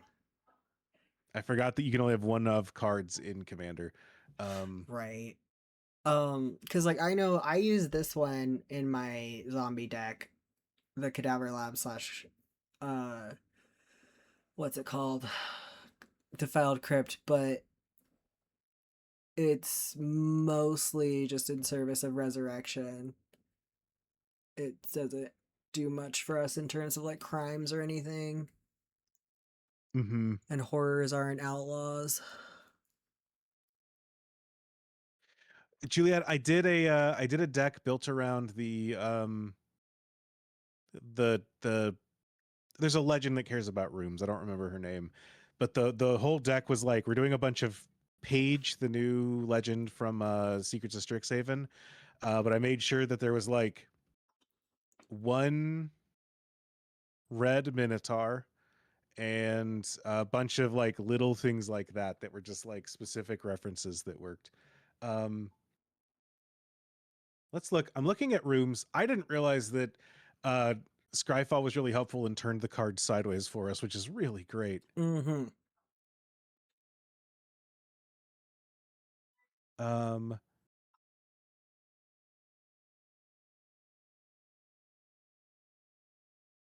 I'm not seeing the thing that I'm looking for in these are like repeatable crimes, and I'm not seeing any immediately. Yeah, I think the thing about these is I don't think they're very repeatable because I think it only happens once you unlock them. Yeah,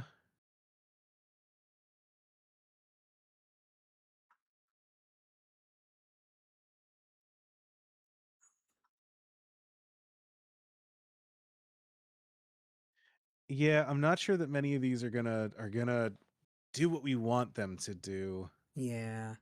Should we look at like counter spells and like removal and stuff? You're speaking my language. I am always down to look at counter spells and removal. Um, I also, as we're talking about removal, I want to bring up another thing that Marchesa kind of lets us do. Mhm. Um, because she's filling our graveyard a lot, one of the things that we can do with her is um, that lets us enable like graveyard matters cards, which is kind of easy to say offhand. One My of the Magic the mechanics that I Gathering merch that really I'm going to start wearing, Graveyards Matter. one of the cards that I really like and that I think fits into our let's name all of our cards after crimes. There's a card called Murderous Cut,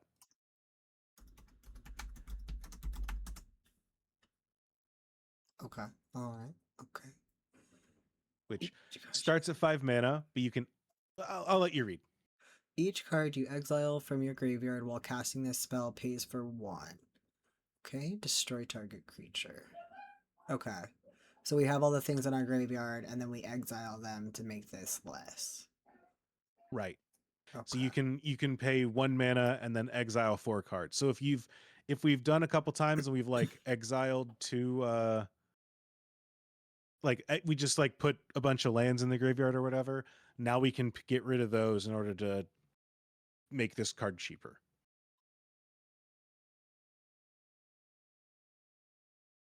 I really like Delve as a mechanic.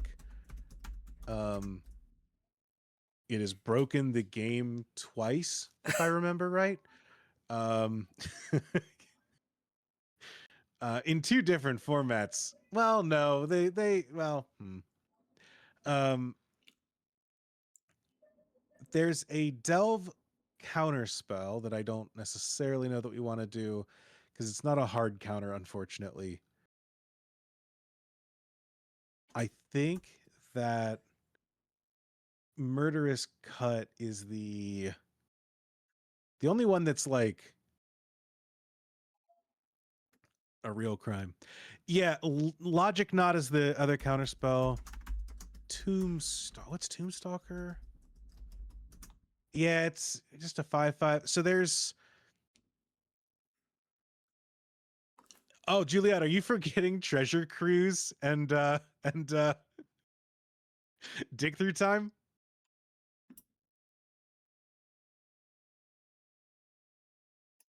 Because I don't know that this is a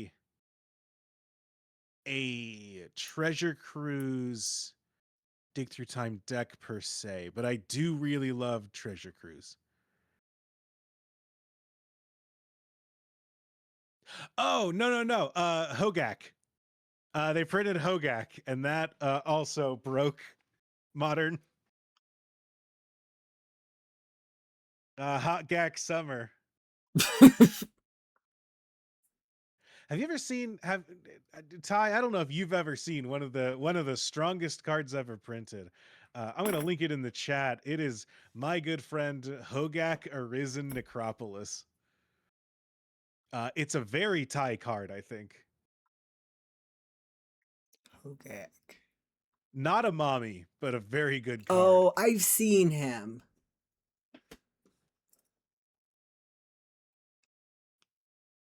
Oh, so you could Mm. only cast him from your graveyard or if you convoke him? You have to, like, you can't spend any mana from lands. You have to tap your own creatures and exile cards from your graveyard to play it. You would think that this is enough of a downside that players can't make this break. You would be wrong. People were playing this on like turn 2. Jesus. Well, because I guess if you manage to Card do like some kind of token combo or something, right? Yeah, they were doing that. They were doing cards that filled their graveyard really easily. And then just like cards that let you cycle through stuff really well. It was a whole thing. That's wild. Um, but yeah, this is the part of this is the part of the stream where Andrew's gonna just name cards at you for a little bit. Um, I think that one thing that we should put in, I so one card that I think that we should definitely put in this deck is we need some ways to draw cards. Right. Um, I think that one of the best ones is going to be, there's a card called Faithless Looting.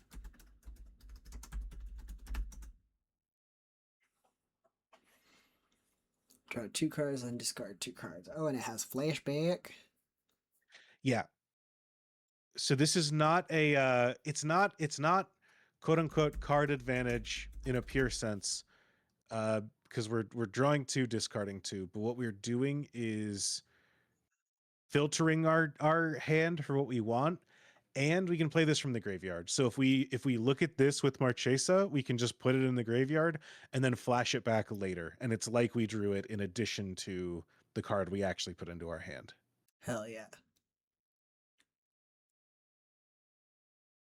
Hell yeah. Okay. How do you feel about. Oh, God. Okay, there it is. How do you feel about Feed the Swarm for removal? I think Feed the Swarm is a really strong card. I think it's really good. Hell yeah. There are some cards that I feel like are just kind of auto includes. I think that's one of them.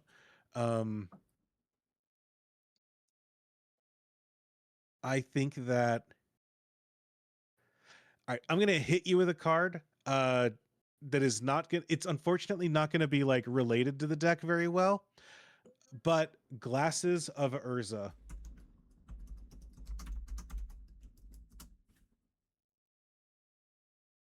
There's also sunglasses of yours. I forgot about Sunglasses of Urza. What a stupid card. Look at target player's hand. Okay. So this card's not very good. What it is 1 mana, and every turn we get to freely look at we get to freely commit a crime. Right. Grizzy, I'm doing everything in my power not to reference EDH rec because I don't want Ty to know. There's a website called EDH EDH rec. rec. Yeah, I am aware of it. It is I haven't looked at it's it one of those much, things. but It's a website that's like, yeah, the ads will give you all sorts of spyware. Don't click on it. It's okay. a website that's really good for building commander decks. I like to reference it when you're trying to find something like weird and specific that your deck might do, but I don't like to rely on it because I feel like it's a bit you get to the point where it's like, oh well, here's the like top 100 cards to put in a deck built around this card, you know? And I want us to be building a deck together, you know? Yeah, we're having fun. We're not necessarily hella optimizing. Hmm. This is probably It's gonna really, be like a I would imagine like a strongish bracket two. yeah. Yeah, we can try to go for bracket 3 if we want to, but I usually aim I don't I'm not opposed to like game changers on a moral level per se. I just think a lot of them are boring. Um in a way that I don't necessarily like to play with. And but then it's like, well, if I'm not putting those in the deck, then like I guess it's not tier 3 cuz blah blah blah blah blah. Yeah, there's a whole conversation about those, but I just like yeah. So sometimes it's a little bit more for vibes, but also we are trying to successfully do crimes. Yes, that being said, I do think that as a group of bullies, we can steal Urza's glasses. Um, I Yes. do feel like that's an outlaw thing to do, Oh yeah, I put and them in. having this in our deck is going to be really nice. Yep, they are in there. Boom. Um, we need counter spells, and I do want to find. We could just put 3 counter spells in and call it a day, but I'd like to do something a little more fun than that. Um, Yeah, I would if we can find some like fun things that are like kind of thematic. I think that would be cool.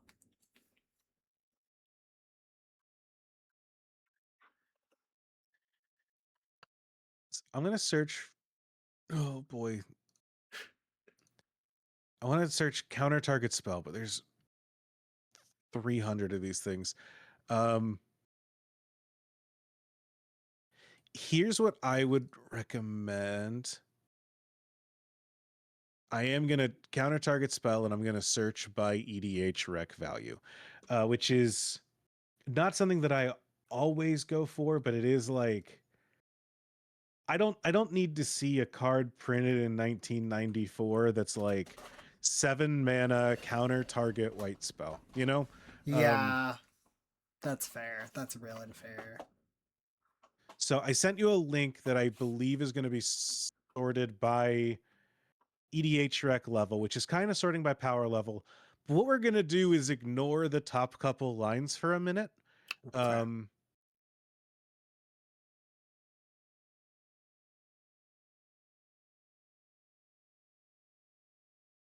so 3 steps ahead is from this set. Mm-hmm. And so we can do 3 steps ahead is really strong. It's got a person in a cowboy hat on the thing. Um, 3 steps ahead. I think that's just a good card. And All I right. if we're looking for a good counter spell, I think that's a good one to go with. Um,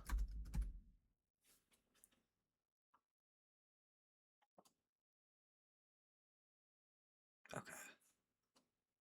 on this list, a little bit lower, Drown in the Lock is really fun. And it does play with the Oh, our it plays with graveyard. Marchesa well. Ooh, okay. Okay. Do we Okay. have Return the Favor? Let's look it up. Return the favor. 2 red mana, and it's a spree card. +1. Copy target instant spell sorcery, activated ability or triggered ability. You may choose new targets for the copy. Change the target of a spell or ability with a single target. Ooh, this is fun. I like that. You know what? Yeah, and because we have access to red, we get to do some fun stuff with this. Oh, you know what? I think that I pulled this at a pre-release as one of my Mystical Archive cards, if I'm remembering right. Yeah, I did. Okay.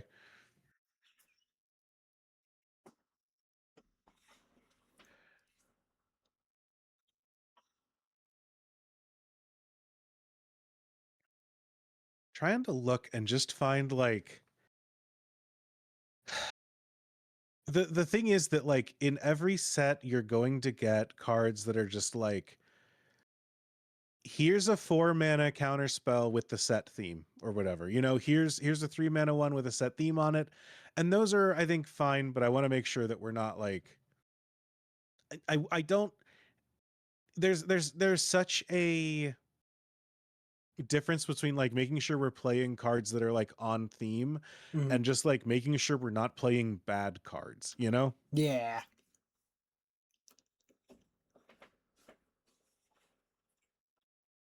Because I don't want to be the person that's like, here, I made you the morally pure Magic the Gathering deck.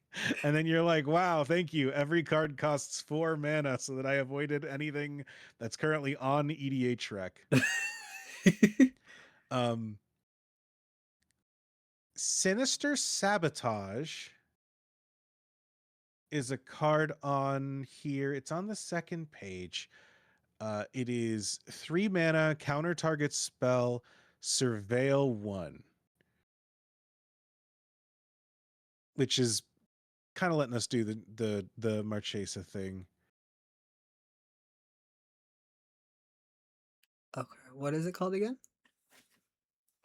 It is Sinister Sabotage. That feels like an outlaw thing to do. Oh yeah.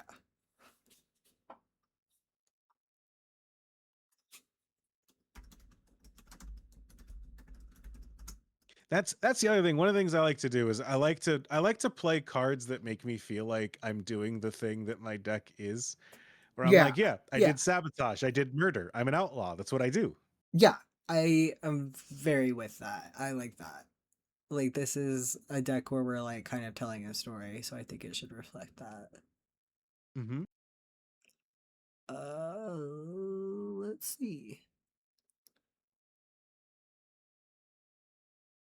Let's see. Crab. Um. Grab. Ooh, that's a cheap one. Spell snare, counter target spell with mana value 2 for 1 mana. Spell Snare is really good in the right environment. I don't know that Commander's the right environment for it. Okay, heard. I think that if you're building a big counterspell deck, that card goes in really naturally. I think that we are if we're only putting in like 3 or 4 counterspells, I don't think we want that to be one of them, you know? Mm-hmm. Mm-hmm. Let's see. These are some of the detective cards.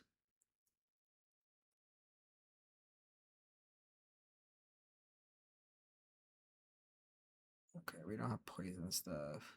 Here's an idea. What's up? I got a card called Devious Cover Up. Ooh.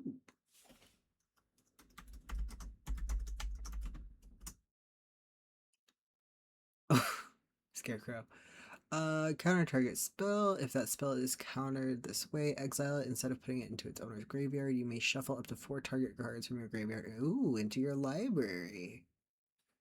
It's 4 Ooh. mana, so it's a little bit more expensive than I like to typically play for a counterspell. But getting some stuff back from our graveyard is nice, and we would do a Devious Cover Up. I feel like that's part of being an outlaw. Yeah, that's part of doing crimes is you got to cover them up.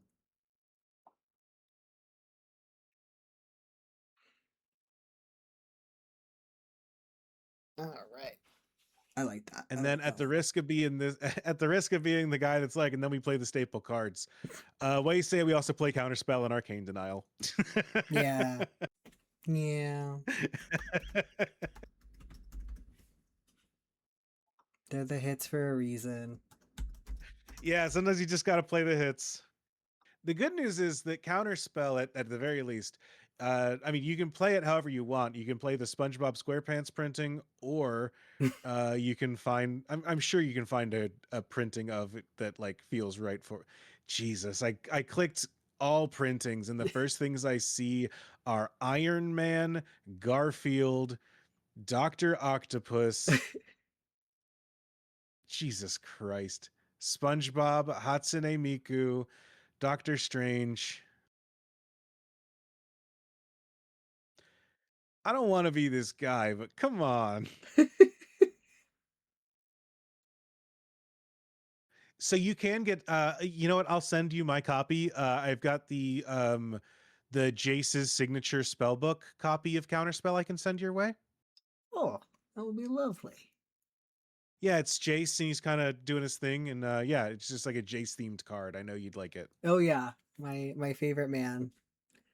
Mm-hmm. What is this? The list? Yeah, the art on Julia, these is kind of. you might have a point about the color identities. Oh, did we add Drown in the Lock? Did we add that one? I think so. Let me look.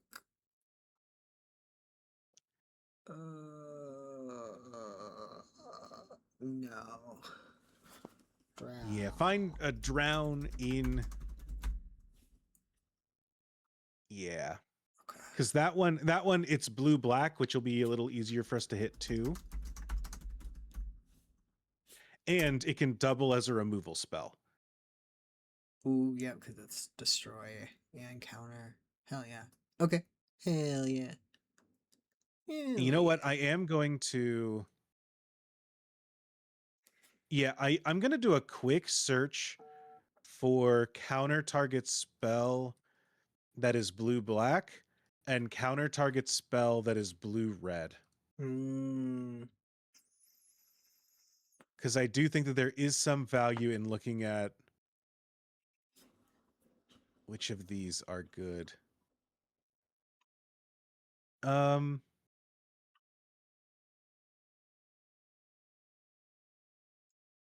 what are you?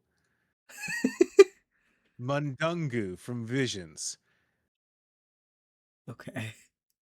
I love doing a search and you find a card you've never heard of before. I just linked it in the chat. I love when you find art that you're not entirely sure which of them is the creature from the card. Uh, Counter target spell unless that spell's caster pays an additional 1 and 1 life. is a summon different than a creature? It is what they used to be labeled. So the like theming of Magic from the beginning is that this is a spell book full of spells, right? Right, right. And so instead of in the early days, instead of the cards being creatures, they were summoning spells. Ah, So I see. this is summon a wizard. But which one is And the so wizard? I'm trying to figure out which one of these is countering the other one. I don't think this card goes in our deck. I do really like this card. This is one of those, I'm filing this away so that when I build my wizard deck, I can be sure that Mundungu is in it. Hell yeah. He's commander legal. He's Commander Legal. Counter Squall Dimir Charm. Okay.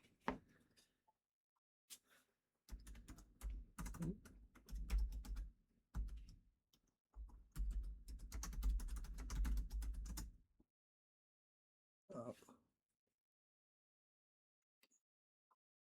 Oh, Consigned to Oblivion.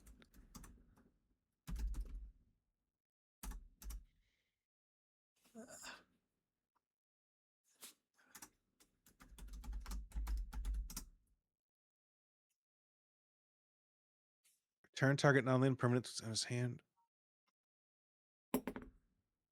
Ooh. Yeah, you know what? That's a good card to stick on the list. I think that as we're looking at removal spells, I do wanna keep that there. Easter Rubble. Yeah, Rubble's not very good.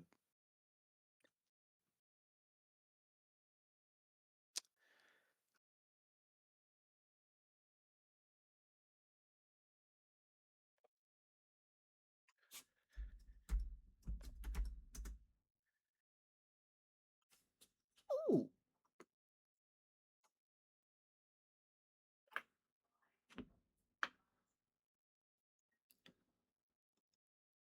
Um, yeah, I'm looking at. Yeah, I do want to look at flashback and aftermath and things like that. I do want to look at that.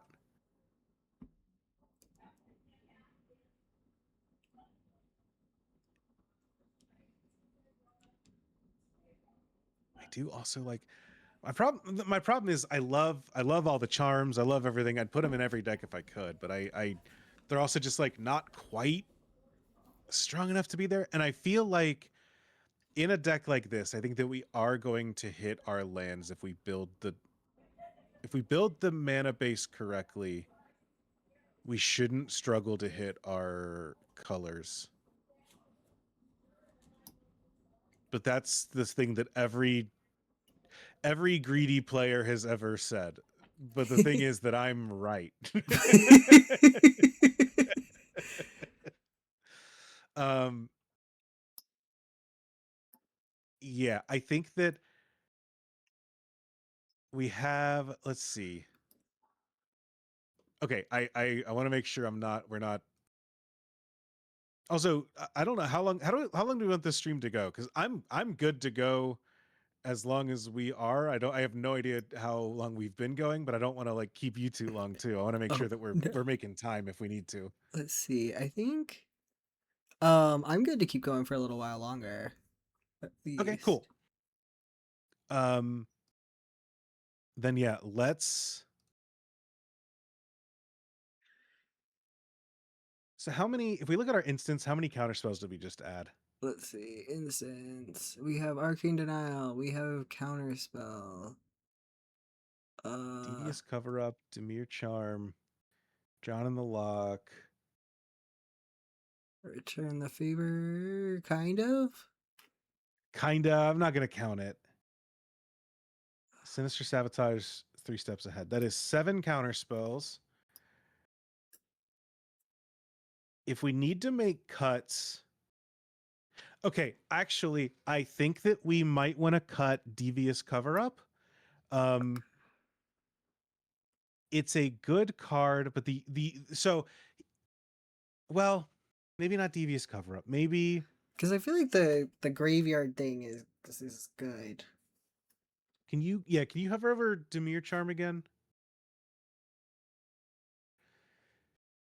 Count it target sorcery spell. Destroy target creature with power 2 or less. Look at the top 3 cards of target player's library and put one back. And see, that's just 3 different ways to commit crimes, which I do kind of like.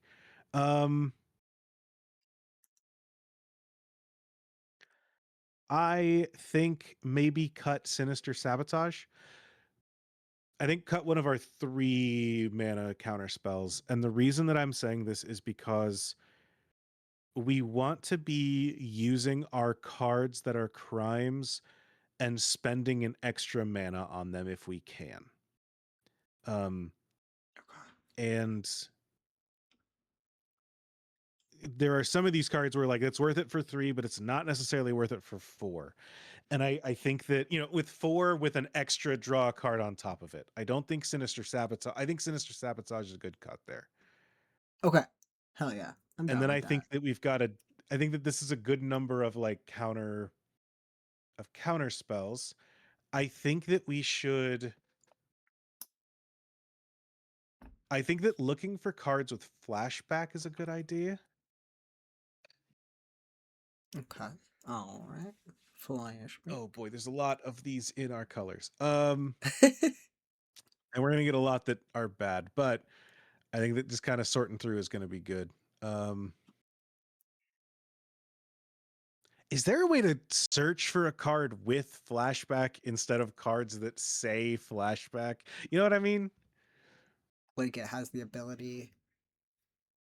Yeah, because there are some cards that say like spend this mana only to cast spells with flashback from a graveyard. Right. Keyword : flashback. Thank you. God, this thing is so in depth.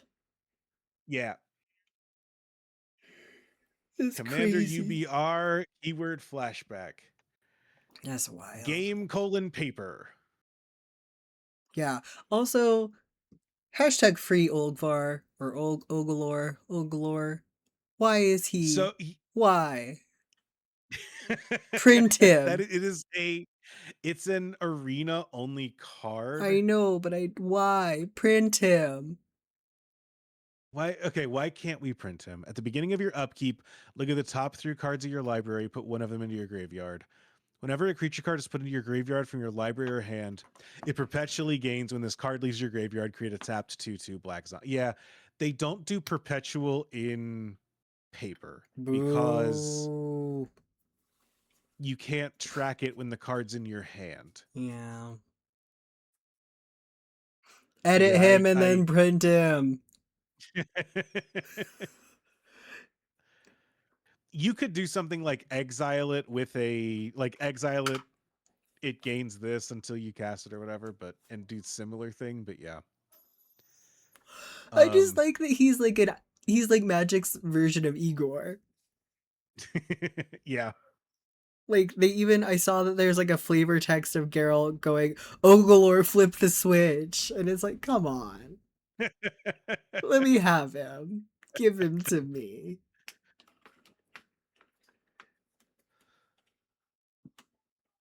All right, I'm trying to think what are good cards with flashback. Uh, So there's a card that you're gonna like with flashback. I don't necessarily know that this is the perfect deck for it, but I do think that if you click on this, you're gonna have fun. Army of the Damned. Okay, we love that. 13? Holy shit. That's a lot. That's a lot of It's a lot of zombies. zombies. I love new players because you get to show them cool cards and they're not like, well, it's not really worth it for the mana cost. No, I just see 13 zombies and I say, wow.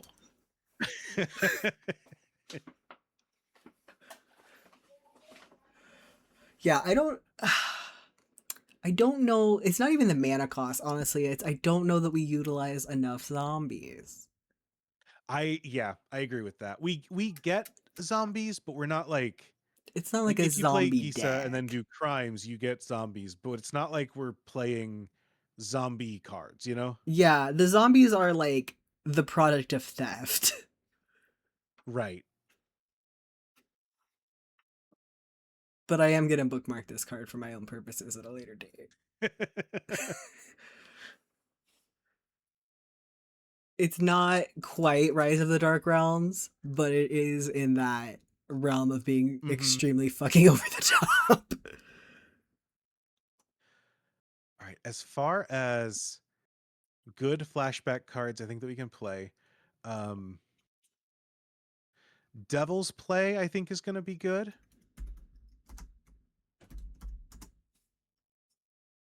Oh, there's also a Devil's Playground. Not Okay. the playground, just the Just play. the play. Just the play. Okay, Devil's Just the Play play. deals X damage to any target. Flashback for X plus 3 red. You may cast this card. Okay. Alright. Um, Deep Analysis.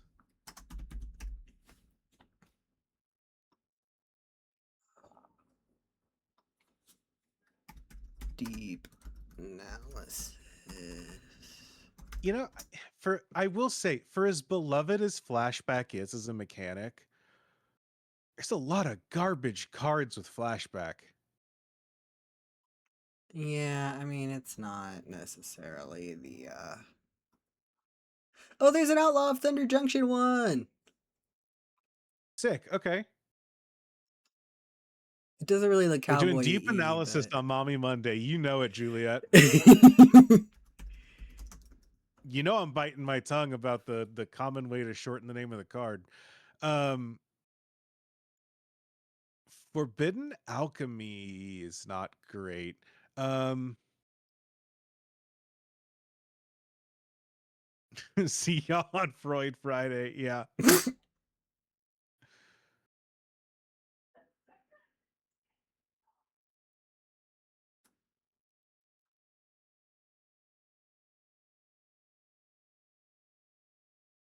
Do you want Kefka in your deck? That's not like Clown Freak, right? Yeah, because you could do Laughing Mad if you wanted to.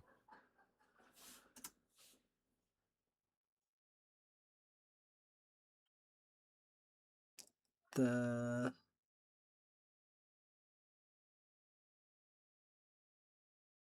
Oh, the card's called Laughing Mad. oh,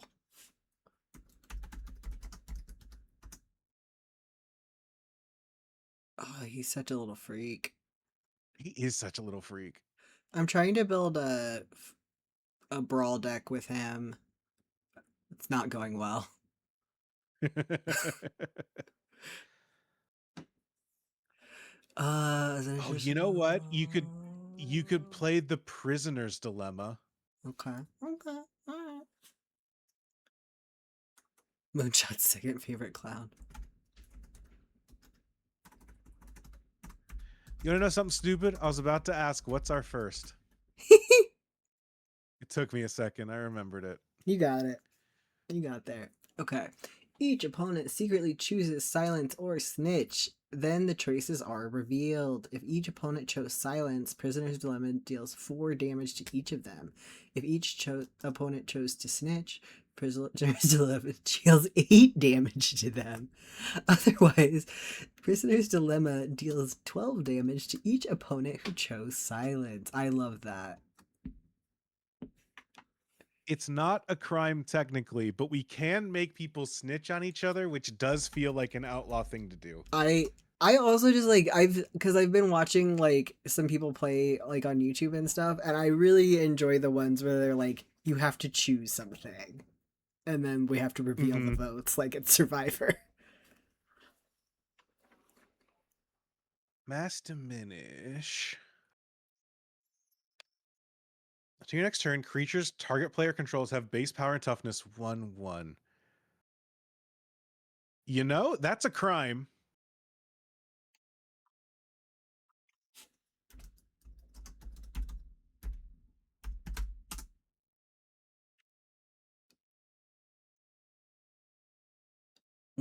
Okay, and it's fairly There is cheap. something there is something to saying like all of Riley's cards are little until my next turn. Y'all go nuts and start attacking.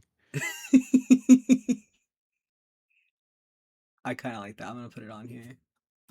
Yeah, it's a cheap crime with flashback that's kind of like Time Walk. I love Magic players because we can say anything is kind of like Time Walk and mean it. And sometimes we're right.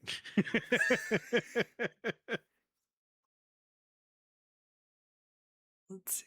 It's not going to win the game on its own, but it's a cheap crime. Yeah, yeah.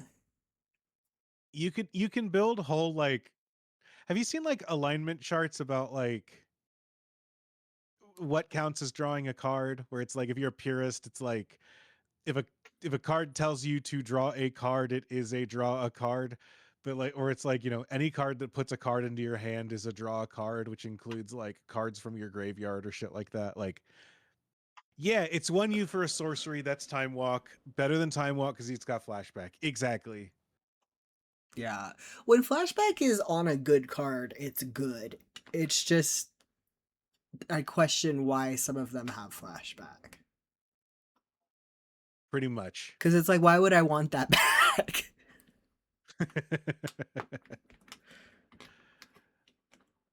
All right. Are we okay? So what do we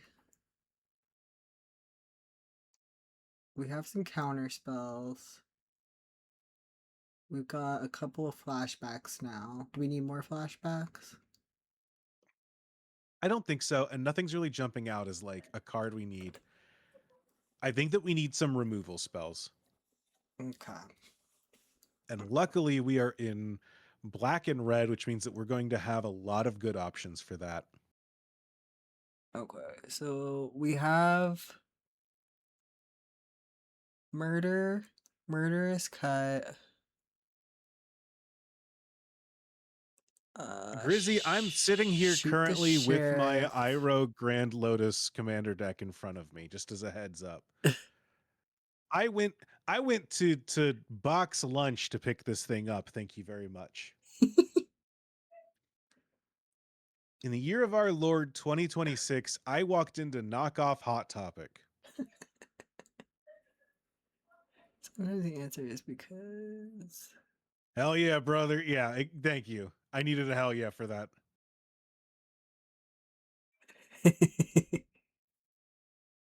Okay, so we have right now for removal, we have murder, murderous cut, and shoot the sheriff.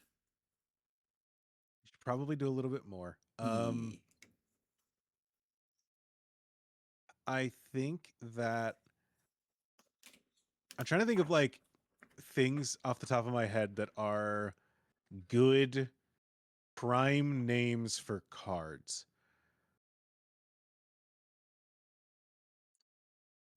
Go for the throat.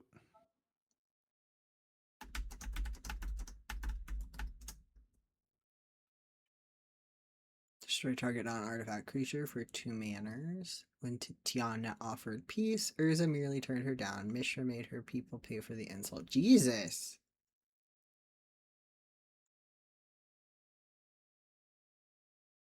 Yeah, I think go for the throat. I think dismember. Okay, go for the throw.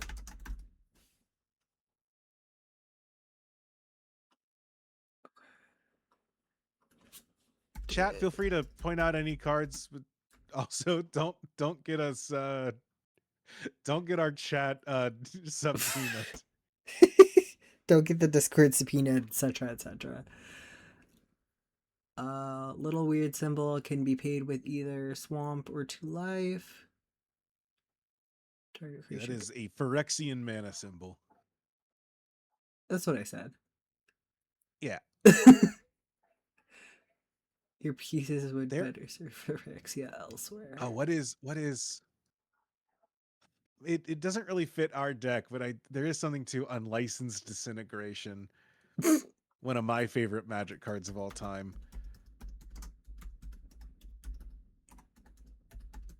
You know what? I'm going to look up cards that cost specifically 1 black red.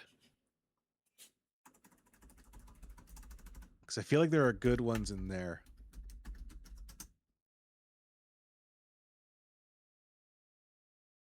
Got Blightning.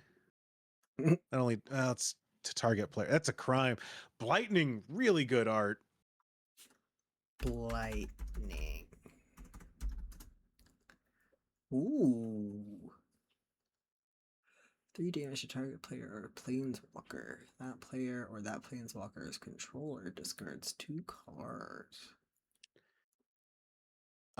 If we are looking for a board wipe, we can go with good old-fashioned Corpse Explosion.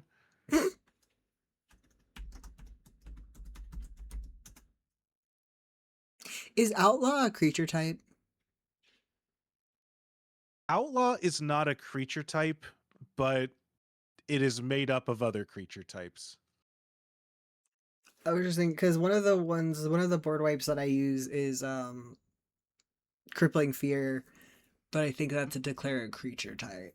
And I was like, would that work for Outlaws? Yeah, But I don't think it does. unfortunately, we won't be able to do that. Yeah. Or I mean, we could if we just said mercenaries or whatever, but Right, but it wouldn't cover all the Outlaws.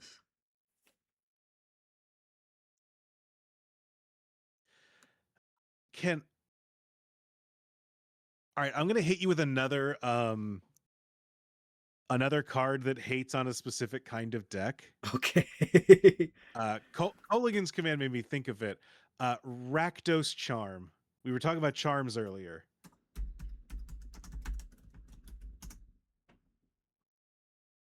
So, exile target player's graveyard can be really good if we're playing against like graveyard specific decks. Mm-hmm.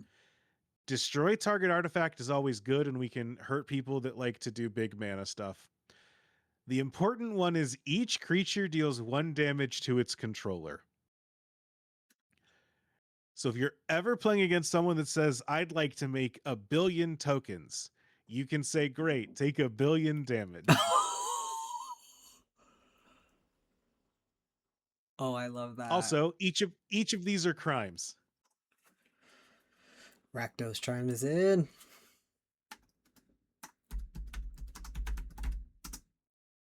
Oh, that's not what I meant to do.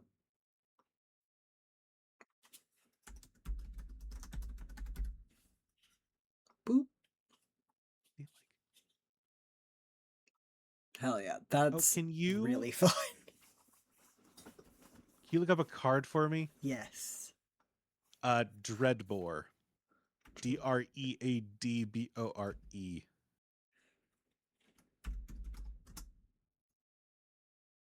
Oh wait, hold on, I spelled it wrong. Dreadbo what? Bore. Bore. Okay, destroy target creature or planeswalker. Yeah, that's the one. That solid, just solid removal. Yeah. Okay. Um. Da, da, da, da.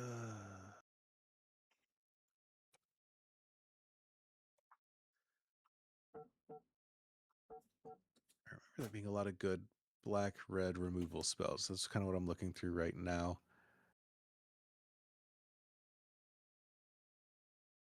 And I think we've got some creatures that also like do removal stuff, right? Cards that have like I think so. deal damage to things or stuff like that, right? Yeah, we have the lizard. Let's see. Whenever you cast a lizard spell, so we have him, and then we have our other lizard. Whenever a player casts a non-creature spell, he deals damage. Obek. I feel like Obeka kind of leads into damage because if we're just looping upkeeps and beating the shit out of somebody. Yeah, we're not doing a lot on every upkeep right now. We haven't really found cards for that. I should do that. Let's. Oh, how many cards am I going to hit if I just say Commander this color text box at the beginning of your upkeep? Actually, you know what? At the beginning of each upkeep. There we go. Let's see what we're looking at here. 0 cards. There's no way. Oh, I still have it set for the mana cost 1 black red. Okay.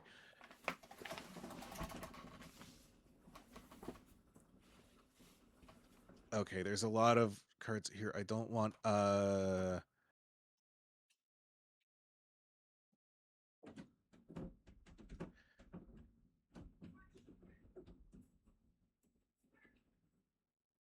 you know what? And I'm going to have it also contains the word target.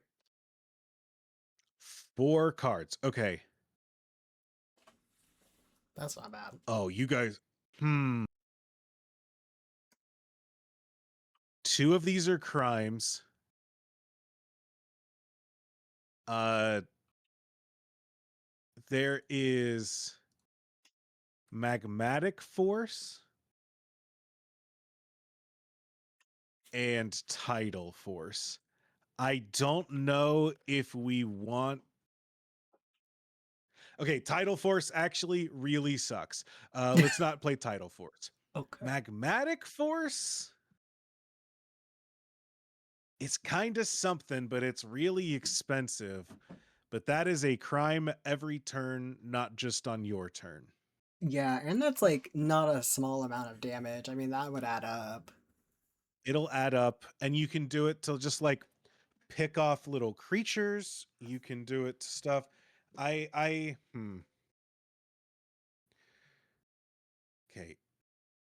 Yeah, At the beginning of your upkeep, we need to play reanimation spells and shift strategies. You know what? Yeah, I was about to say, unfortunately, Magnetic Force is not a boy. He's not going to be able to come back in town. Yeah, I think that Magmatic Force we would want to try to reanimate. What about Inferno Titan? Whenever it enters or attacks, it deals 3 damage. I was specifically looking for something that happens on upkeeps. Yeah, unfortunately not a boy. Ty, how did we start Mommy Monday and then accidentally stumble into Boys Matter Tribal? I mean, Because we want the Outlaws, which are the boys that are back in town. yeah, I feel like boys is like. We fucked up really hard, Ty. I This mean, is gone the worst it could possibly have gone.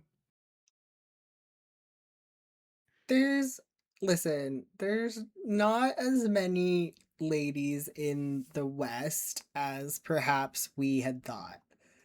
Um, but I worry that we've accidentally built a MILF Manor deck.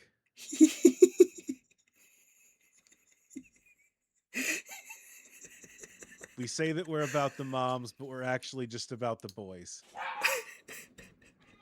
Parentheses, who are back in town.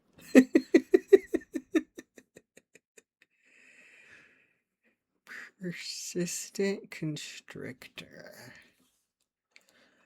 We're a little low on creature counts in general, I think, too. Yeah, I was wondering how many we were thinking of running. 5 for a zombie snake. At the beginning of each opponent's upkeeps, they lose 1 life, and you put a -1 counter on up to 1 target creature they control. That's a good idea. Because that's a free crime every turn. That is it is slow removal, but it is removal.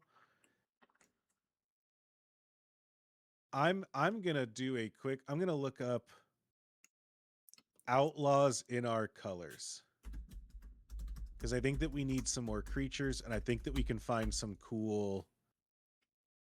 I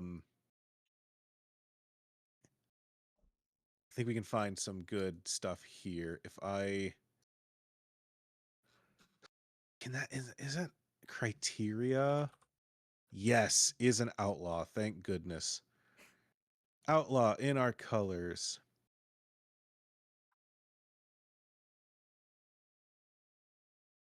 There are 1,000 of you. Okay, we're gonna do it by EDH rec, just so that we're just saying like, please show me the good ones. Because Mhm. if I go to what's the worst? Oh, I was about to say the worst one is apparently Hull Breacher. What a card! One of my favorite cards of all time. Bandon Commander. Um, Sam, my favorite card because of what it does is Sauron Dino Devotee, because that is the scientist character from Spider-Man who's the meme about curing cancer or turning people into dinosaurs, and his mechanics are cure cancer where you get 3 life and turn people into dinosaurs where you turn someone into a dinosaur token. And I think that's incredible. I think that's like perfect execution on like, yeah, this is a guy, you know what he does, here's how he does it mechanically. There, there's one specific panel that this character has ever mattered in the Spider-Man comics. We've recreated it as a Magic card. And it's perfect. This is All right, game I got us a design. list. To me, this is game design. Got us a list of outlaws. And then my favorite art card is there's a Earthshaker Dreadmaw card that has like really cool art. I like that one a lot. See, okay, we got a pirate. Yeah, this guy's cool. Because you And it control enters, draw a death. card for each other dinosaur you control.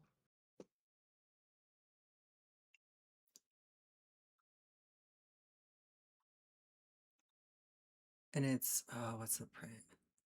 This one. Oh, sick. Okay. I wasn't gonna say it, but I was kind of like, this is your favorite art? Yeah, no. No, this is way cooler. Yeah, this Oh, art it's like a really cool like specifically. watercolor. Yeah, this art specifically, like I would get a print of this. This is cool. I like this. Yeah. Yeah, this one is sick. I have this one. Um, and I would get like art of this one.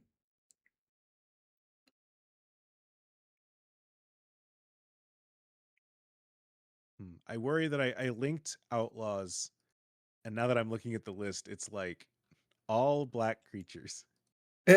Hey, there's Fairy Mastermind. There's Fairy Mastermind. You're so right. Let's see. Flash Fairy Mastermind kind of fucks, actually. Did they?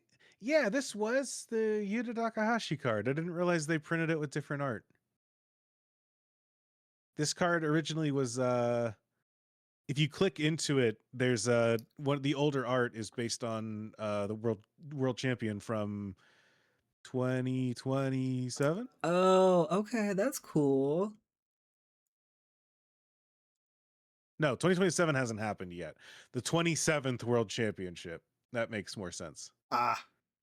I can't read Roman. Yeah, gosh, I don't read Roman hieroglyphics. Thank you very much.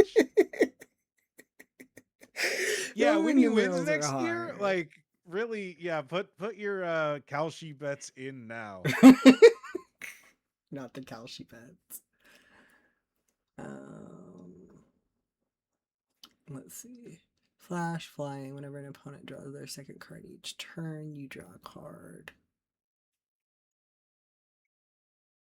That Um, card's good. If we're not forcing people to draw cards, I don't like it as much. yeah. Grim Hireling.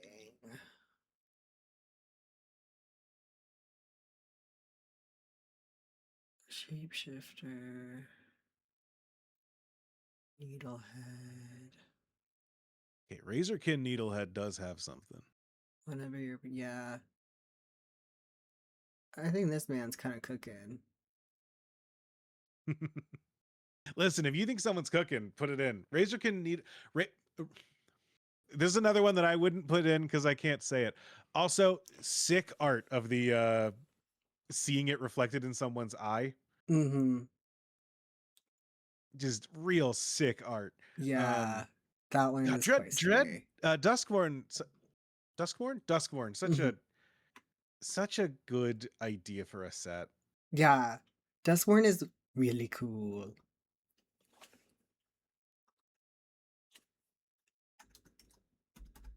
Jacob Wilson. Who is Jacob Wilson? Probably not this baseball player. Oh yeah, I know Jacob Wilson. Okay. It's been a while since I Ooh. Do we have him already? the Agate Instigator. I don't know. I No. don't think so because it's not an No. outlaw, but or it's not a crime, but But he's a rogue. he's a rogue and he deals some damage and And he's he's a a wizard. lizard. What more do we need? And he's not and he's red, so I'm good having Agate Instigator in the deck. Fuck yeah.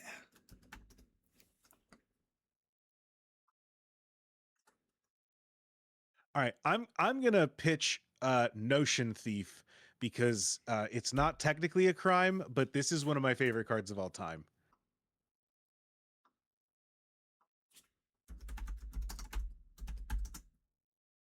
Ooh. Okay. Human, rogue, flash. If an opponent would draw a card except the first one they draw in each of their draw steps, instead that player skips that card. Oh, so you steal their draw. Yeah. Yeah. Yeah, so basically an opponent goes like, I'm going to play a spell to say I draw 8 cards and you say, "Excuse me, I'm drawing 8 cards." You say, no, thank you. Yeah, see, that fits perfectly. And they say that's a crime and you say, "Technically, according to the rules of Magic the Gathering, this is not a crime."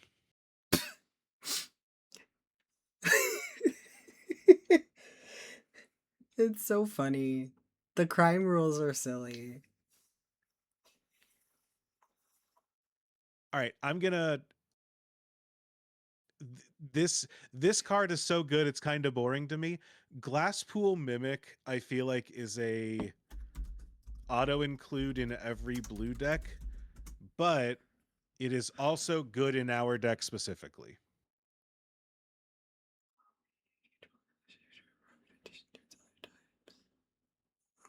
Okay, yeah. Mm-hmm. You can basically play this instead of a island Oh. because you can play it as a land on the back instead of playing it as the creature. So it just does whatever you needed to do the turn you needed to do something. Oh. Can you, how do you, can you flip it over? So yeah, you can't not on the battlefield, but you pick how you play it. Okay, gotcha. Gotcha.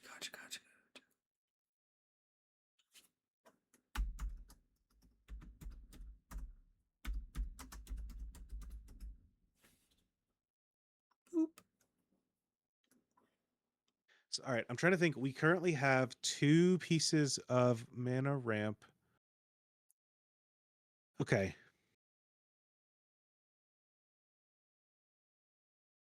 Am I going to be the villain that says we should probably play Soul Ring? Because we should probably play Soul Ring. That's fine.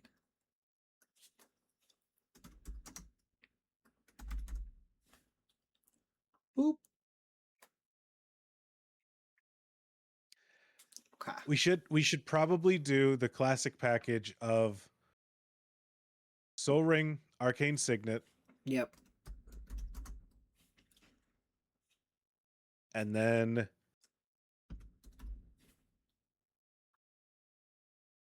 I've always been a fan of the classics. People, there might be better ones by now, but uh uh what are our 3? Oh, if you type Signet, we're gonna get Demir, Izzet, and Rakdos Signet. Are we doing all of them? I think so. Because we're hitting 3 colors, so we should be trying to filter as we can.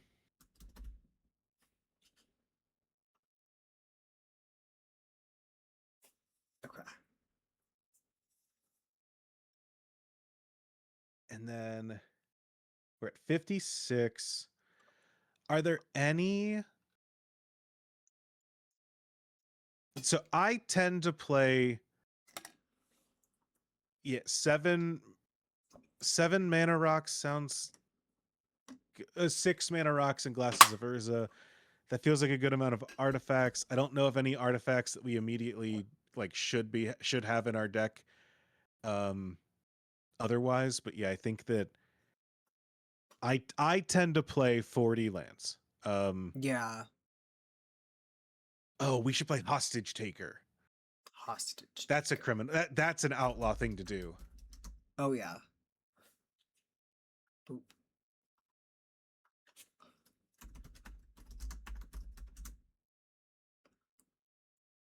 Pirate. It's a pirate. Pirate.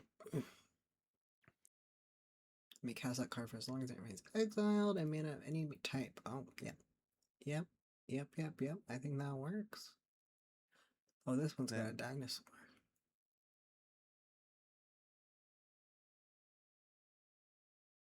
And I think you're specifically gonna like Gonti, Lord of Luxury. How do you spell that? Gonti. And then if you just hit enter, you'll find him. Aetherborn, Rogue, 4, Death Touch. When Gonti, Lord of Luxury, enters the battlefield, look at the top 4 cards of target opponent's library, exile one of them face down, and then put the rest on the bottom of that library in random order. You may cast that card for as long as it remains exiled and mana of any Ooh. Hell yeah. And I think you would enjoy Agent of Treachery as well.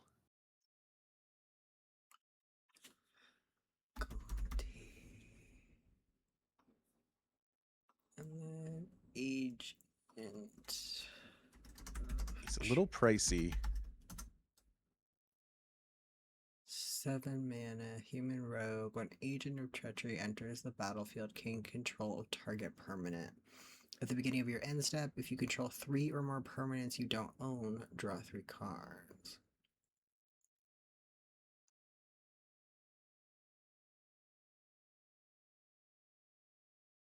Okay, alright.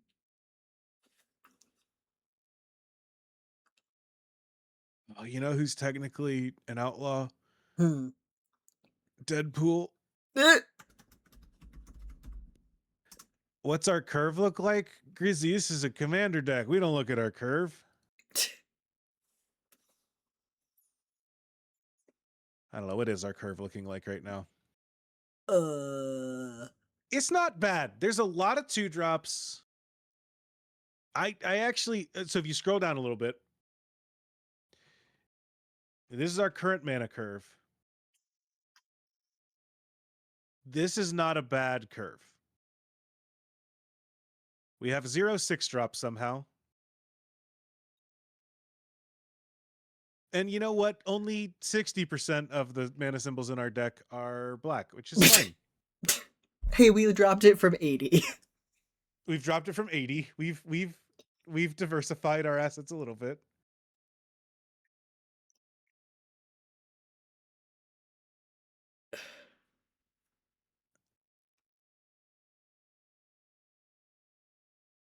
That's true.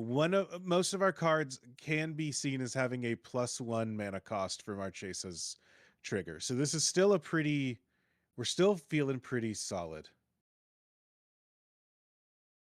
Um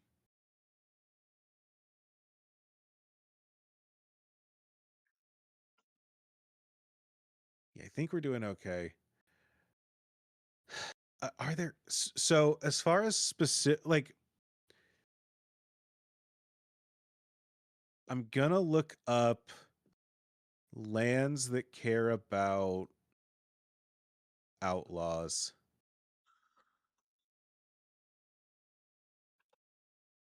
Are there We lands should that care about probably crimes? really they didn't put in lands that care about outlaws.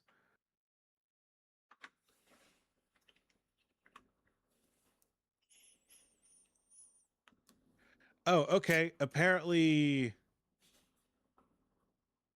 scene of the crime in Spanish has crime on it. Am I missing something that I Oracle crime type land? No?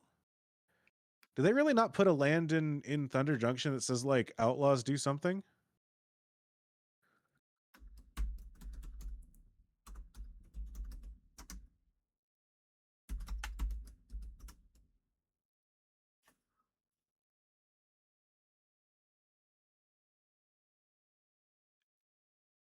Yeah, well, yeah, I kind of forgot about these. This Azure Beastbinder.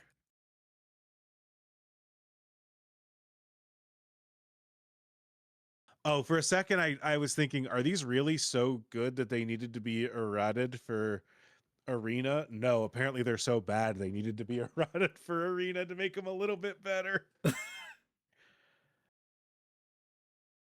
Crazy. Oh, yeah, it says I don't know that I've ever seen them do this before. So these cards are weird. From New Capenna, you basically turn any land into a 3-color land, and then you can cast this card and make it stop being a fancy land. weird. But also, well, not a crime, but you know what? This card's kind of cool. You know what? Put this in. We can cut a land out of our deck if we play this card. Is a dangerous line of thinking, but I'm going to say it out loud anyways. Which one are we doing? Glamorous Outlaw. Wait, isn't this one? It says it's not legal in Commander. So if we there is a there's a non-arena printing of it, I see. and that one This is one. legal in Commander. I see. I see. I see. I see. I see. They really went nuts on the fancy treatment for New Capenna cards, huh? Yeah, this art is cool. There's also what is Azure Beastbinder? A Rat Rogue. That's kind of cute. What was this one? Just a cheap non-black outlaw. This card's okay. Whenever it attacks, up to one target artifact, creature, or planeswalker an opponent controls loses all abilities until your next turn. If it's a creature, it also has base power and toughness 2/2 until your next turn. So you can, yeah, you can turn it into. So this is a little rogue that does a crime. And you know what? We're about that here. That's what we're aiming to do here. Okay. All right, I do want to. Beast. Hey, shout out to shout out to um shout out to Scryfall for picking the right art for Arcane Signet these days. Which is a printing I cannot unsee. But it is the new Marvel Arcane Signet.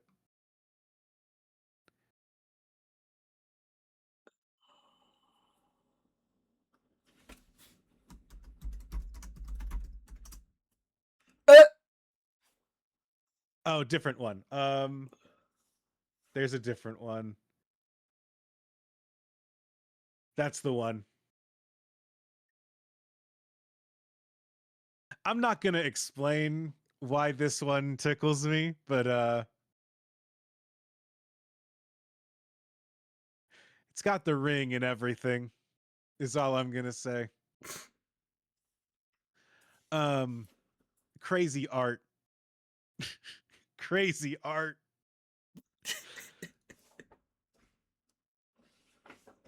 All right, yeah, you could get the My Little Pony one in there too. You're absolutely right.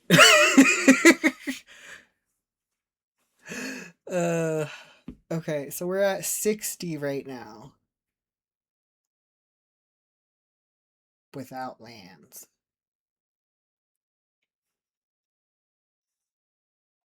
Monoclare MDFC crimes that are also lands. Sundering Eruption, Jawari Disruption, Sink into Stupor. Okay. Good shout out.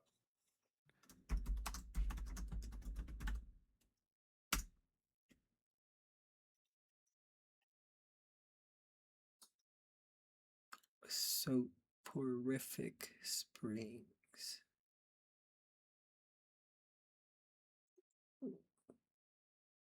Yeah, these the value of these is that they're 2 cards. Well, they're so we can count them as lands, but then if we want to, we can cast the spell instead. If you get really lucky, you draw all of your like lands early, and then later these count as spells. Or if you draw them in your opening hand, you can just say, you know what, I'm going to play this as a land instead, and it's fine. None of them are like great cards, but they are cards that do something and do enough to me worth that much. If you're playing real sweaty, I think they're worth it. I think of them, Sink into Stupors is probably the best one of those in Commander. Yeah, because it's a bounce. Boggart Trawler's pretty good because it's a specific hate card. But then if you don't need that hate card, you just straight up get to just play it. Blood-soaked Insight. Yeah, that's good as a blue-black one. Or as a red-black one. Oh, cool art. I will say, I don't tend to put together many decks in paper. So when I build decks, I usually just say and then I do 13 swamp, 13 island, 13 mountain. And then if I ever do, I just Google Grixis mana base, because I'm not here to calculate lands. Our deck's going to be funky because we do need to be hitting these black land Yeah. drops. We beyond are, just making sure we hit all of our land drops. yeah, we are still pretty heavy in the black. Yeah.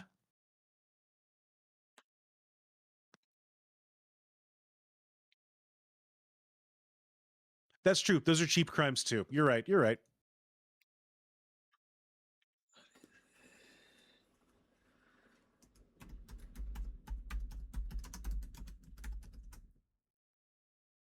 I will say, Ty, I think we did get a little bit too big for our britches, thinking we'd brew 2 commander decks tonight. Oh yeah, absolutely. But I'm down to come back another time and do the mommy mash with Grusilda. Oh, absolutely. I am very down. Let's see. Tapped. Has longer deal damage any target. If a permanent deals damage, turn exile instead. The what? You heard me.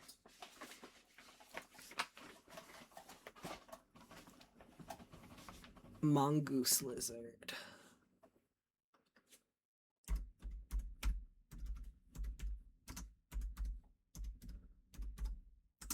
No, I forgot this card existed.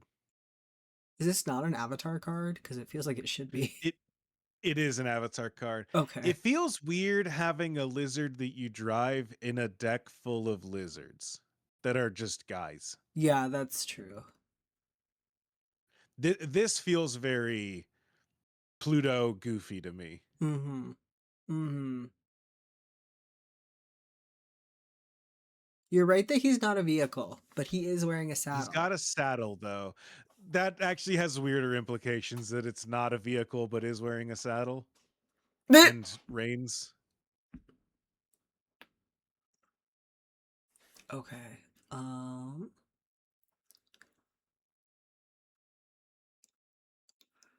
It just likes running with its hands. Yeah, so this is the going back to what we were talking about at the beginning of the stream with the fact that all the cards I liked are not allowed or are haterade. I saw this and I was like, this seems fun. And Andrew's like, you'd have to Hello Rule Zero this, and I was like, oh. But this is the other one that we were gonna cook just for fun.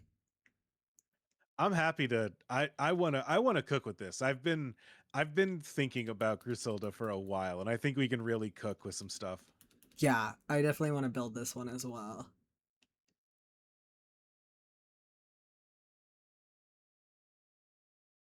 Not a lizard, ice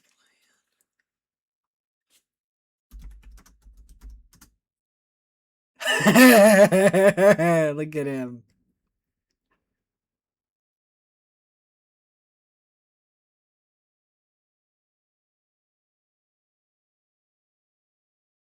No. Oh, you know what we should be playing? Huh. Hexing Squelcher. Oh, God. Hex. Oh, never mind. I'm wrong. It's a. You know what? I'm wrong on 2 counts because I looked at this thing and thought this is a lizard outlaw. It is not. It is a goblin sorcerer. Well, now we know. All right, where are we looking on number of cards? We are at 61 without the like normal not flippy land. 61 without flippy lands. Okay. We have stink into stupor, I said. Great. We have Glasspool Mimic, Glamorous Outlaw.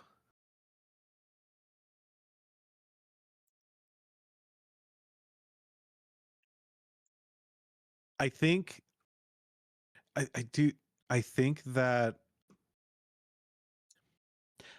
we want Spikefield Hazard and Sundering Eruption and Blood-Soaked Insight. I think that those are the ones that we want. Juari Disruption is a good small effect, but we're already at 2 blue double face cards. And it does get to a point where if all of our If so many of our blue cards are just also the blue lands, why are we forcing them?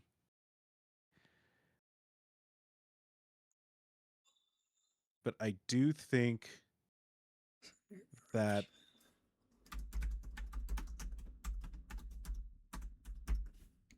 looking into red and black ones is a good plan. Okay.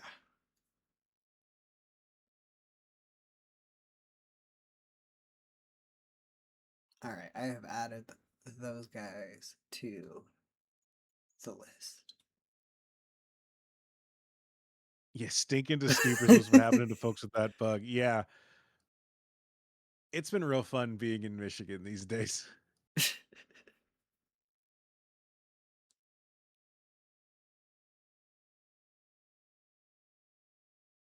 What is World Weary? Oh.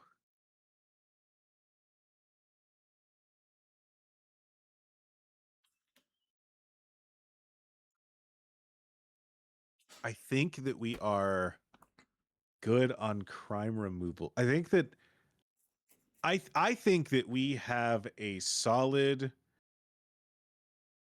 version 1.0 of a deck. Mm-hmm. We've got 5 double face land cards, and that we're at 64, which means that we're at I think that this is a good this is a deck that I would not be ashamed to show up to Friday Night Magic with this list. Fuck yeah. I probably would, because right now we only have 64 cards and we don't have any lands. But when we Well, have lands, I would not feel ashamed to show up with this. when it's a real deck. Yeah. With this, What's our actual win con? the boys being back in town. Yeah. Our so Our win con our is win con, crimes? Question mark. our win con is crimes and outlaws. And kind of doing a combat focus. We are trying to essentially do crimes. We are trying to play The Boys Are Back in Town Mm-hmm. to reanimate our outlaws, and we have cards that give outlaws haste. And also We to don't have steal. we don't have a singular big outlaw, or like a singular big win con. Stealing opponents' cards and using them to our advantage is a gameplay. And then using the court cards that we have to gain value. Court of Ire is going to deal damage every turn. And if we can get the Monarch and a solid board state, then we get to a place where we're dealing 7 damage every turn with the Court of Ire. And that's a free crime as well. I was gonna say, you know what These our are actual our win con is using crimes as an excuse to be more aggressive than most commander players will be. yeah. I think that is a big part of our win con here. I'm going to pitch 2 other cards that we should add to our pile. I think that we should add Servant of the Stinger.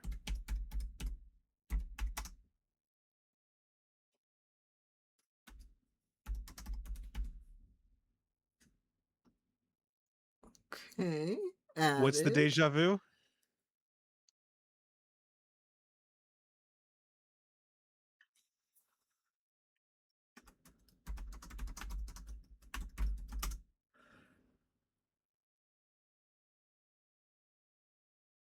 I like this art. The art's really cool.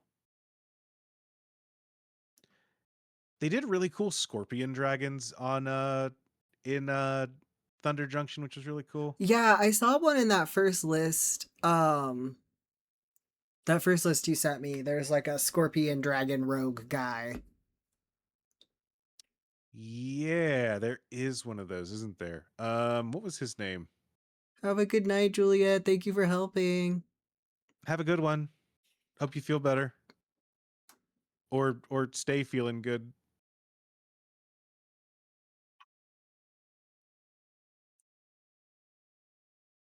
What's that guy's name? Oh, I could not tell you. I just remember that he was a scorpion dragon man. Akarak? Scorpion dragon. Oh, that's just a token. Okay. Thank you, Skyfall.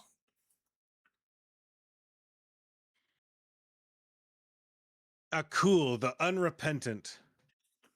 Sacrifice 3 creatures. You can put a creature card from your hand onto the battlefield. I don't think we want him. No. No. I don't. There's a reason we didn't put him in earlier. Yeah, no, he's not what we want, but he is in fact a scorpion dragon. He is in fact really sick. The other card that I wanted to say that we should include in the deck was a Grenzo. What was his name? If we used any of the Oath of...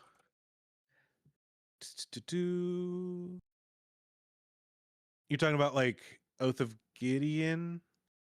Are you talking... Because those are all Planeswalker related.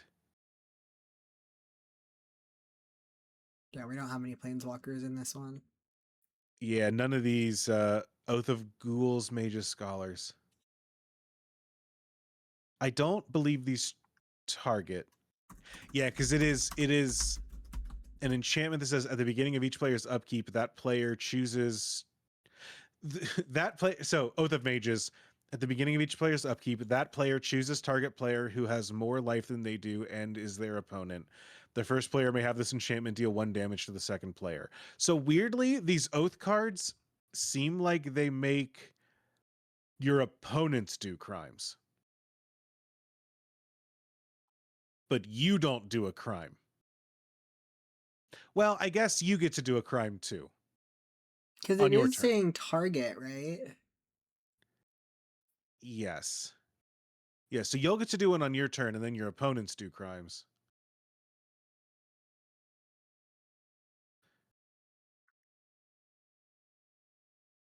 This is not related to our deck, but Andrew, what's Oathbreaker? Oathbreaker. Like format? Yeah, no, us owning the source doesn't change that, unfortunately. Oh, is that a format, Oathbreaker? Yeah, I keep seeing it on here. It is... Okay, it is a it's a format like Commander, But with but instead of planeswalkers? it's a... What's up? Oh, but with I was just reading the chat with planeswalkers. So yeah, your commander is a planeswalker. You basically have 2 commanders. One of them is a planeswalker, and then the other one is what they call a signature spell. Where so like I could pick Jace as my commander, and then my signature spell is counterspell. And then I can play counterspell in the same way you can play a commander, where the first time I cast it, it's regular cost, and then the second time I add 2 to the cost, and so on and so on. So you could do Chandra with lightning bolt or something like that. But then otherwise, it's like 60 cards and same deck building can restrictions play in color-wise. The card I was talking about is Grenzo Havoc Razor. He's a goblin rogue.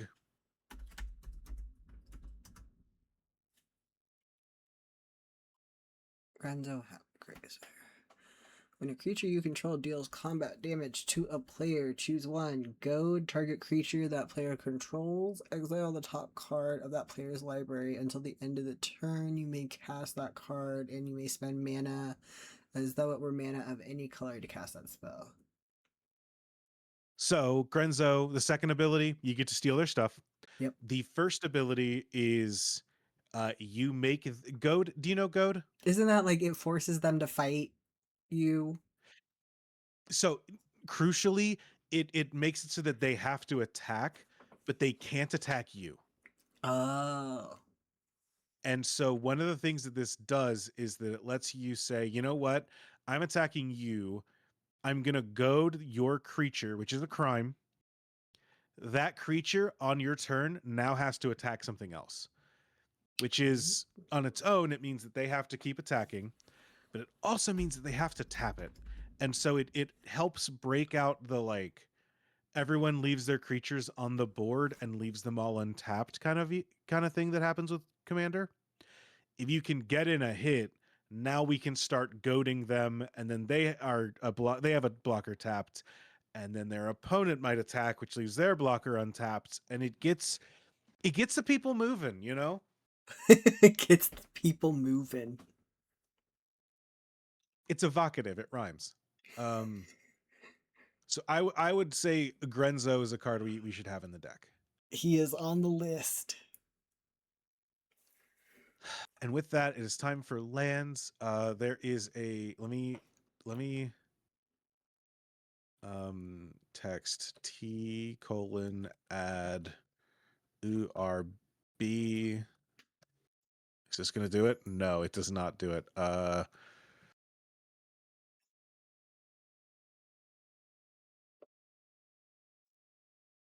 UBR? Oh no, it won't do that.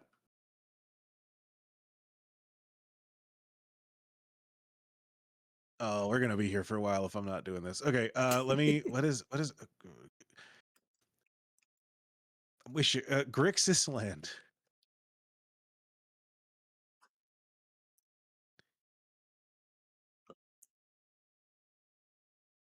There's probably like Blue, those like black. split lands, right? The ones that come in tapped and they're like you can do either or.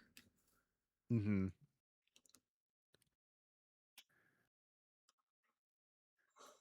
I am just gonna add a swamp, a mountain, and an island. Oh, you know what? I think that the problem is that it is treating what I'm saying as the letter T, U, R, and B.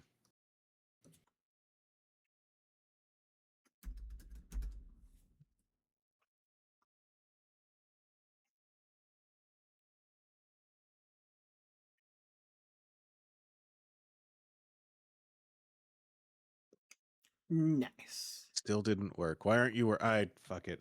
I'm gonna Google Grixis lands. So we should add command tower. Oh yeah, we love her. We love her. I looked like the biggest dipshit at my local game store when I went to buy my zombie deck cards the other day. Cause I was like, he gave me the cards and he was like, look through these to double check. And I looked at the command tower and it was like a reskin one. And I was like, and it's like, one of those ones that like says a different name at the top and then it says like what it is underneath. And I didn't see that. And I was Oh, like, mm-hmm. I don't think I asked for this. And he was like, the command tower. And I was like, ah, cool. Yep. That is what I asked for. Never mind. Okay, so command we are tower. going to. You want Xander's Lounge? With a Z or an X? An X.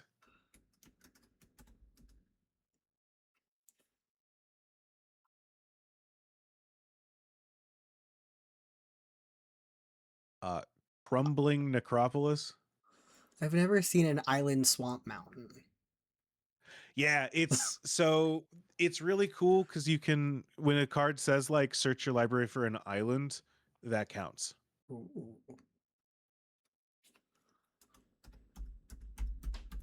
And I will say that like Xander's Lounge is $20. If you don't want to spend that on lands, don't spend that on lands. I at this point you basically just build like we build a land base that is based on what we want, and it's very easy to say like and then put $300 worth of lands in a deck, and I'm not going to sit here and do that to you. I will say I'm going to do a quick look and see if there's anything that we like. Oh, you know what? There are a couple lands that we do want for this deck specifically. Mm-hmm. If we go back to the Outlaws of Thunder Junction cards, Mm-hmm. they have a cycle of lands that here, let me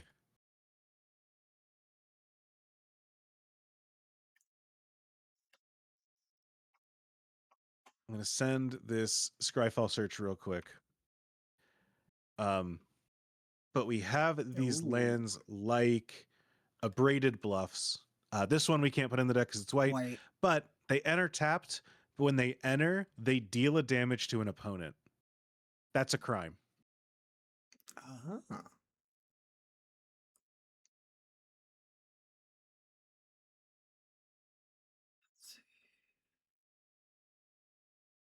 Okay, so Eroded So like Canyon. the three of those that are in our colors, I think that we should include. Okay, we got Eroded Canyon.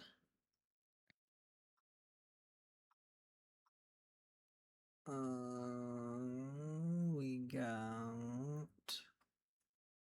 Jagged Barrens. Okay. Boop. And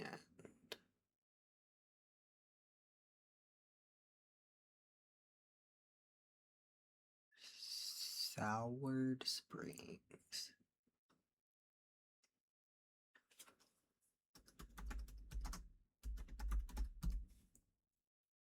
And then also at the bottom of this list, I think we should include Sandstorm Verge.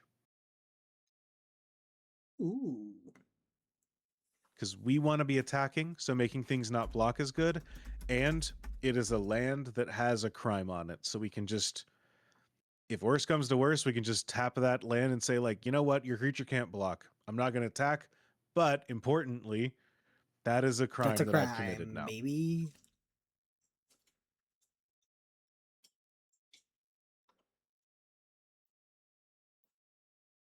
And I'm looking through noted Grixis lands real quick to see if there are any others that are like that have a crime attached to it or something like that. But I probably not, because it's they don't typically put crimes on lands.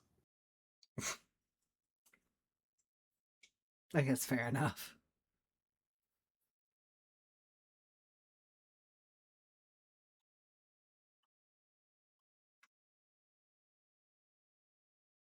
But yeah, from here, I think that that's it's just kind of put together dual lands and some basic lands and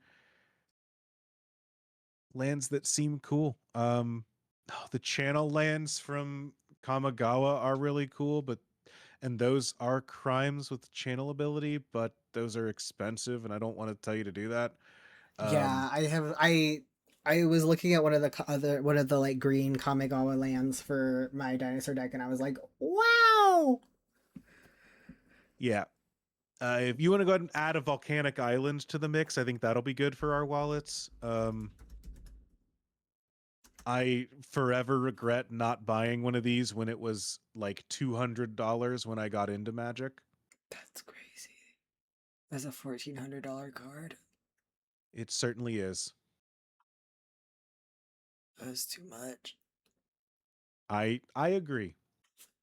It's kind of crazy to know that I could sell my entire Magic collection and afford one of those. Actually, if I sold my whole collection, I could probably buy a playset of those. And then I would have nothing to do with them because I would not have I would own 4 Magic cards.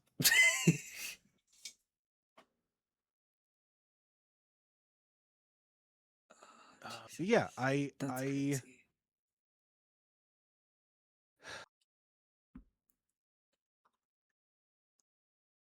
I don't know lands as well as some players do, so I don't really know what a good group of lands are to add to this other than just Like basics. Yeah, basics and duels, you know? Yeah. And I mean, we already have a few duels anyway. Mm-hmm. I would say when we're playing this many colors, especially when we have such a weird wonky thing about it, having a bunch of having blue black and black red lands are really important, and I think that those are more important than having blue red lands. Um, just because Yeah, we we need to need be more making sure we're black. hitting our black pips, and then having the extra colors off the side of that is the important thing, more than it is to make sure that we are solely hitting black or red cards. Okay, I'm going to Rakdos Lands in managathering.com. Blood Crypt. Got that classic blood crypt. Hell's Kitchen. Let's see. It is kind of crazy seeing like a New York neighborhood in Magic the Gathering. Yeah. Beyond just like New York on cards, but like as the names of the lands. Okay, so okay, I think I have this one, Bloodfell Caves. Okay, I'm gonna add that. Yeah, like Bloodfell Caves. if you type Verge VERGE in the search.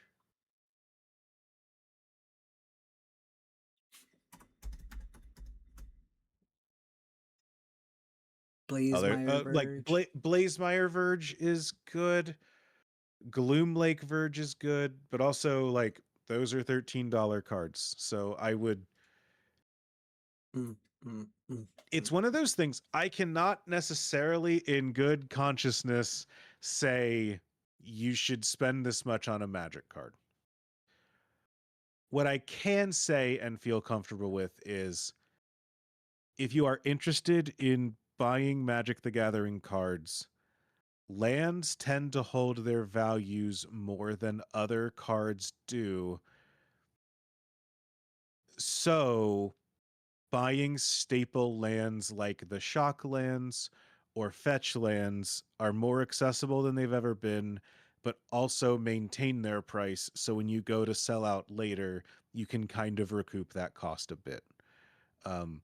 I'm not saying go buy the $1,400 land, but I do think that the ones that are like $20, they have held around $20 for quite some time now. And so when you go to leave and you say, you know what, I'm getting out of the game. Does anyone want to buy a shock land? And they say, cool, I'll give you $20 for it. It's fairly reliable. Okay. I will also say you can proxy cards pretty easily. And Yeah. I think that people are pretty open to that being a thing as well. Um, so that's where it feels hard to me as someone helping you build a deck to just say like, yeah, and then let's go ahead and add $200 worth of lands to the deck and then we're good to go. Because that is frankly what I would do. I would put in all the shock lands. I would put in the check lands. I would put in the Tango lands, is what EDH is calling them.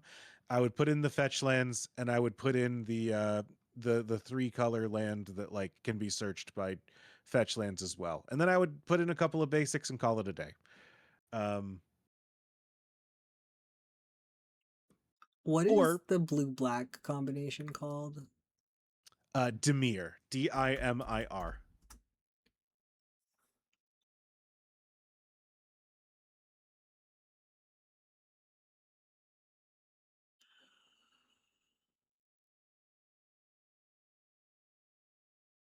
Oh yeah. Okay, yeah. I'm gonna add the Serpent's So Dimir, so mindful. Yeah, you get it. Yeah, it's a bummer that the lands can be so expensive because like I would like to get some more and like get some cool ones and like some pretty ones, but it's like oof. Oof oof. Yeah, it's one of those things. I am comfortable buying lands when I want to put decks together, but it is also a thing that like because I got into Magic when I was too young, I know that my brain is a little bit broken when I consider what it is worth to pay for a piece of cardboard. And I know this about myself that it is I need to make sure that I'm not necessarily reflecting that to everyone around me. Where I say this card is fine, it's only $10. That's a ridiculous thing to say about a piece of cardboard. Yeah, but I was You thinking about know? it earlier and I was like, I mean, it is different than like I don't know. Like I sell scratch tickets for a living and it's like that shit is just like a piece of cardboard that people throw away. At least this one you get to like play a game. Yeah, and I think that that's the one thing that like the thing that leaves me enjoying booster packs as a concept is that booster packs are still a game in a way that like they aren't for like Pokemon. Like a booster pack you can use to draft in Magic in a way that Mhm. I don't think any other trading card game does, which helps me which makes me really enjoy it a lot more. Yeah, Grizzly's right. I think land bases are an investment. If you're playing casual, proxying is usually accepted well enough. Yeah, don't roll up to a bracket 2 pod with a proxied playset of OG dual lands, but like I mean some people are fine with that cuz they're like, yeah, it's a land, who gives a shit. But then they get mad if you play like a proxied lightning bolt to kill their commander. So, to each their own.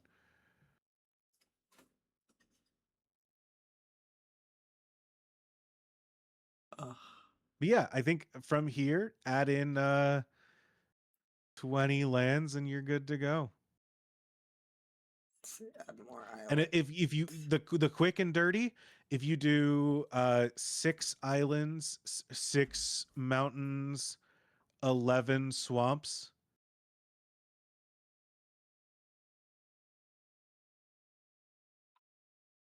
it's probably not going to play the best, but it is going to be like it's going to tell you that you've got a correct number of cards in your deck.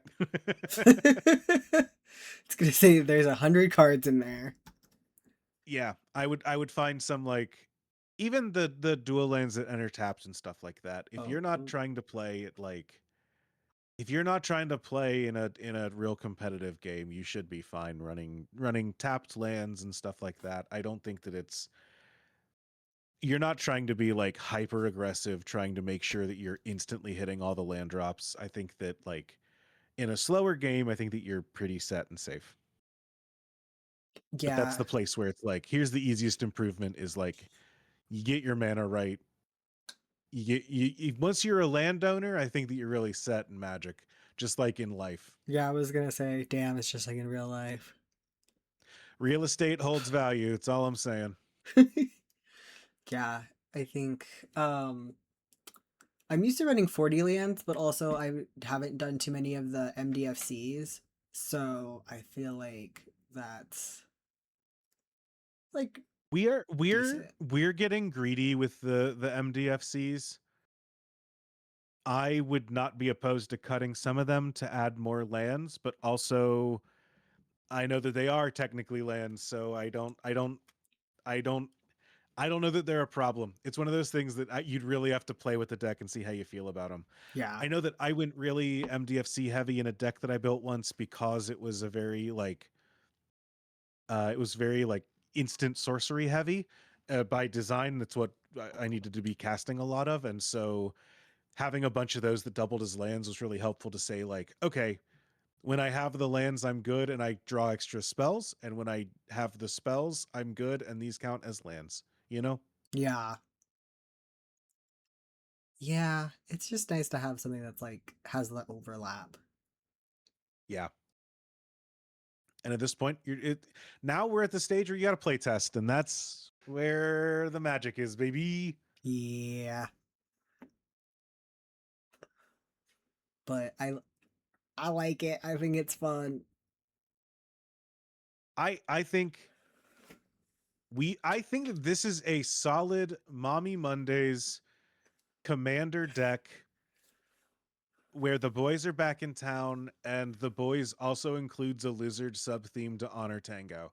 I think that we've really landed on a very Thai Mommy Monday deck. Yeah. I don't know that it's the most competitive in the world, but I think she'll get her done and I think that it's emblematic and I think it's fun. Hell yeah. We even found room for a shrimp guy. Yeah, we did. I love him. Well, hell yeah. Happy Mommy Monday, Ty. Happy Mommy Monday, Andrew. Thank you for helping me build this. And Hey, absolutely. perhaps next week we can do the Forbidden Griselda deck. Yes, I'll have to check my calendar, but we should definitely do that sometime soon. Hell yeah, I'm very down. Hell yeah. All right. Thank Have y'all a for good joining us, night, gamers. everyone. All right, let me stop the stream.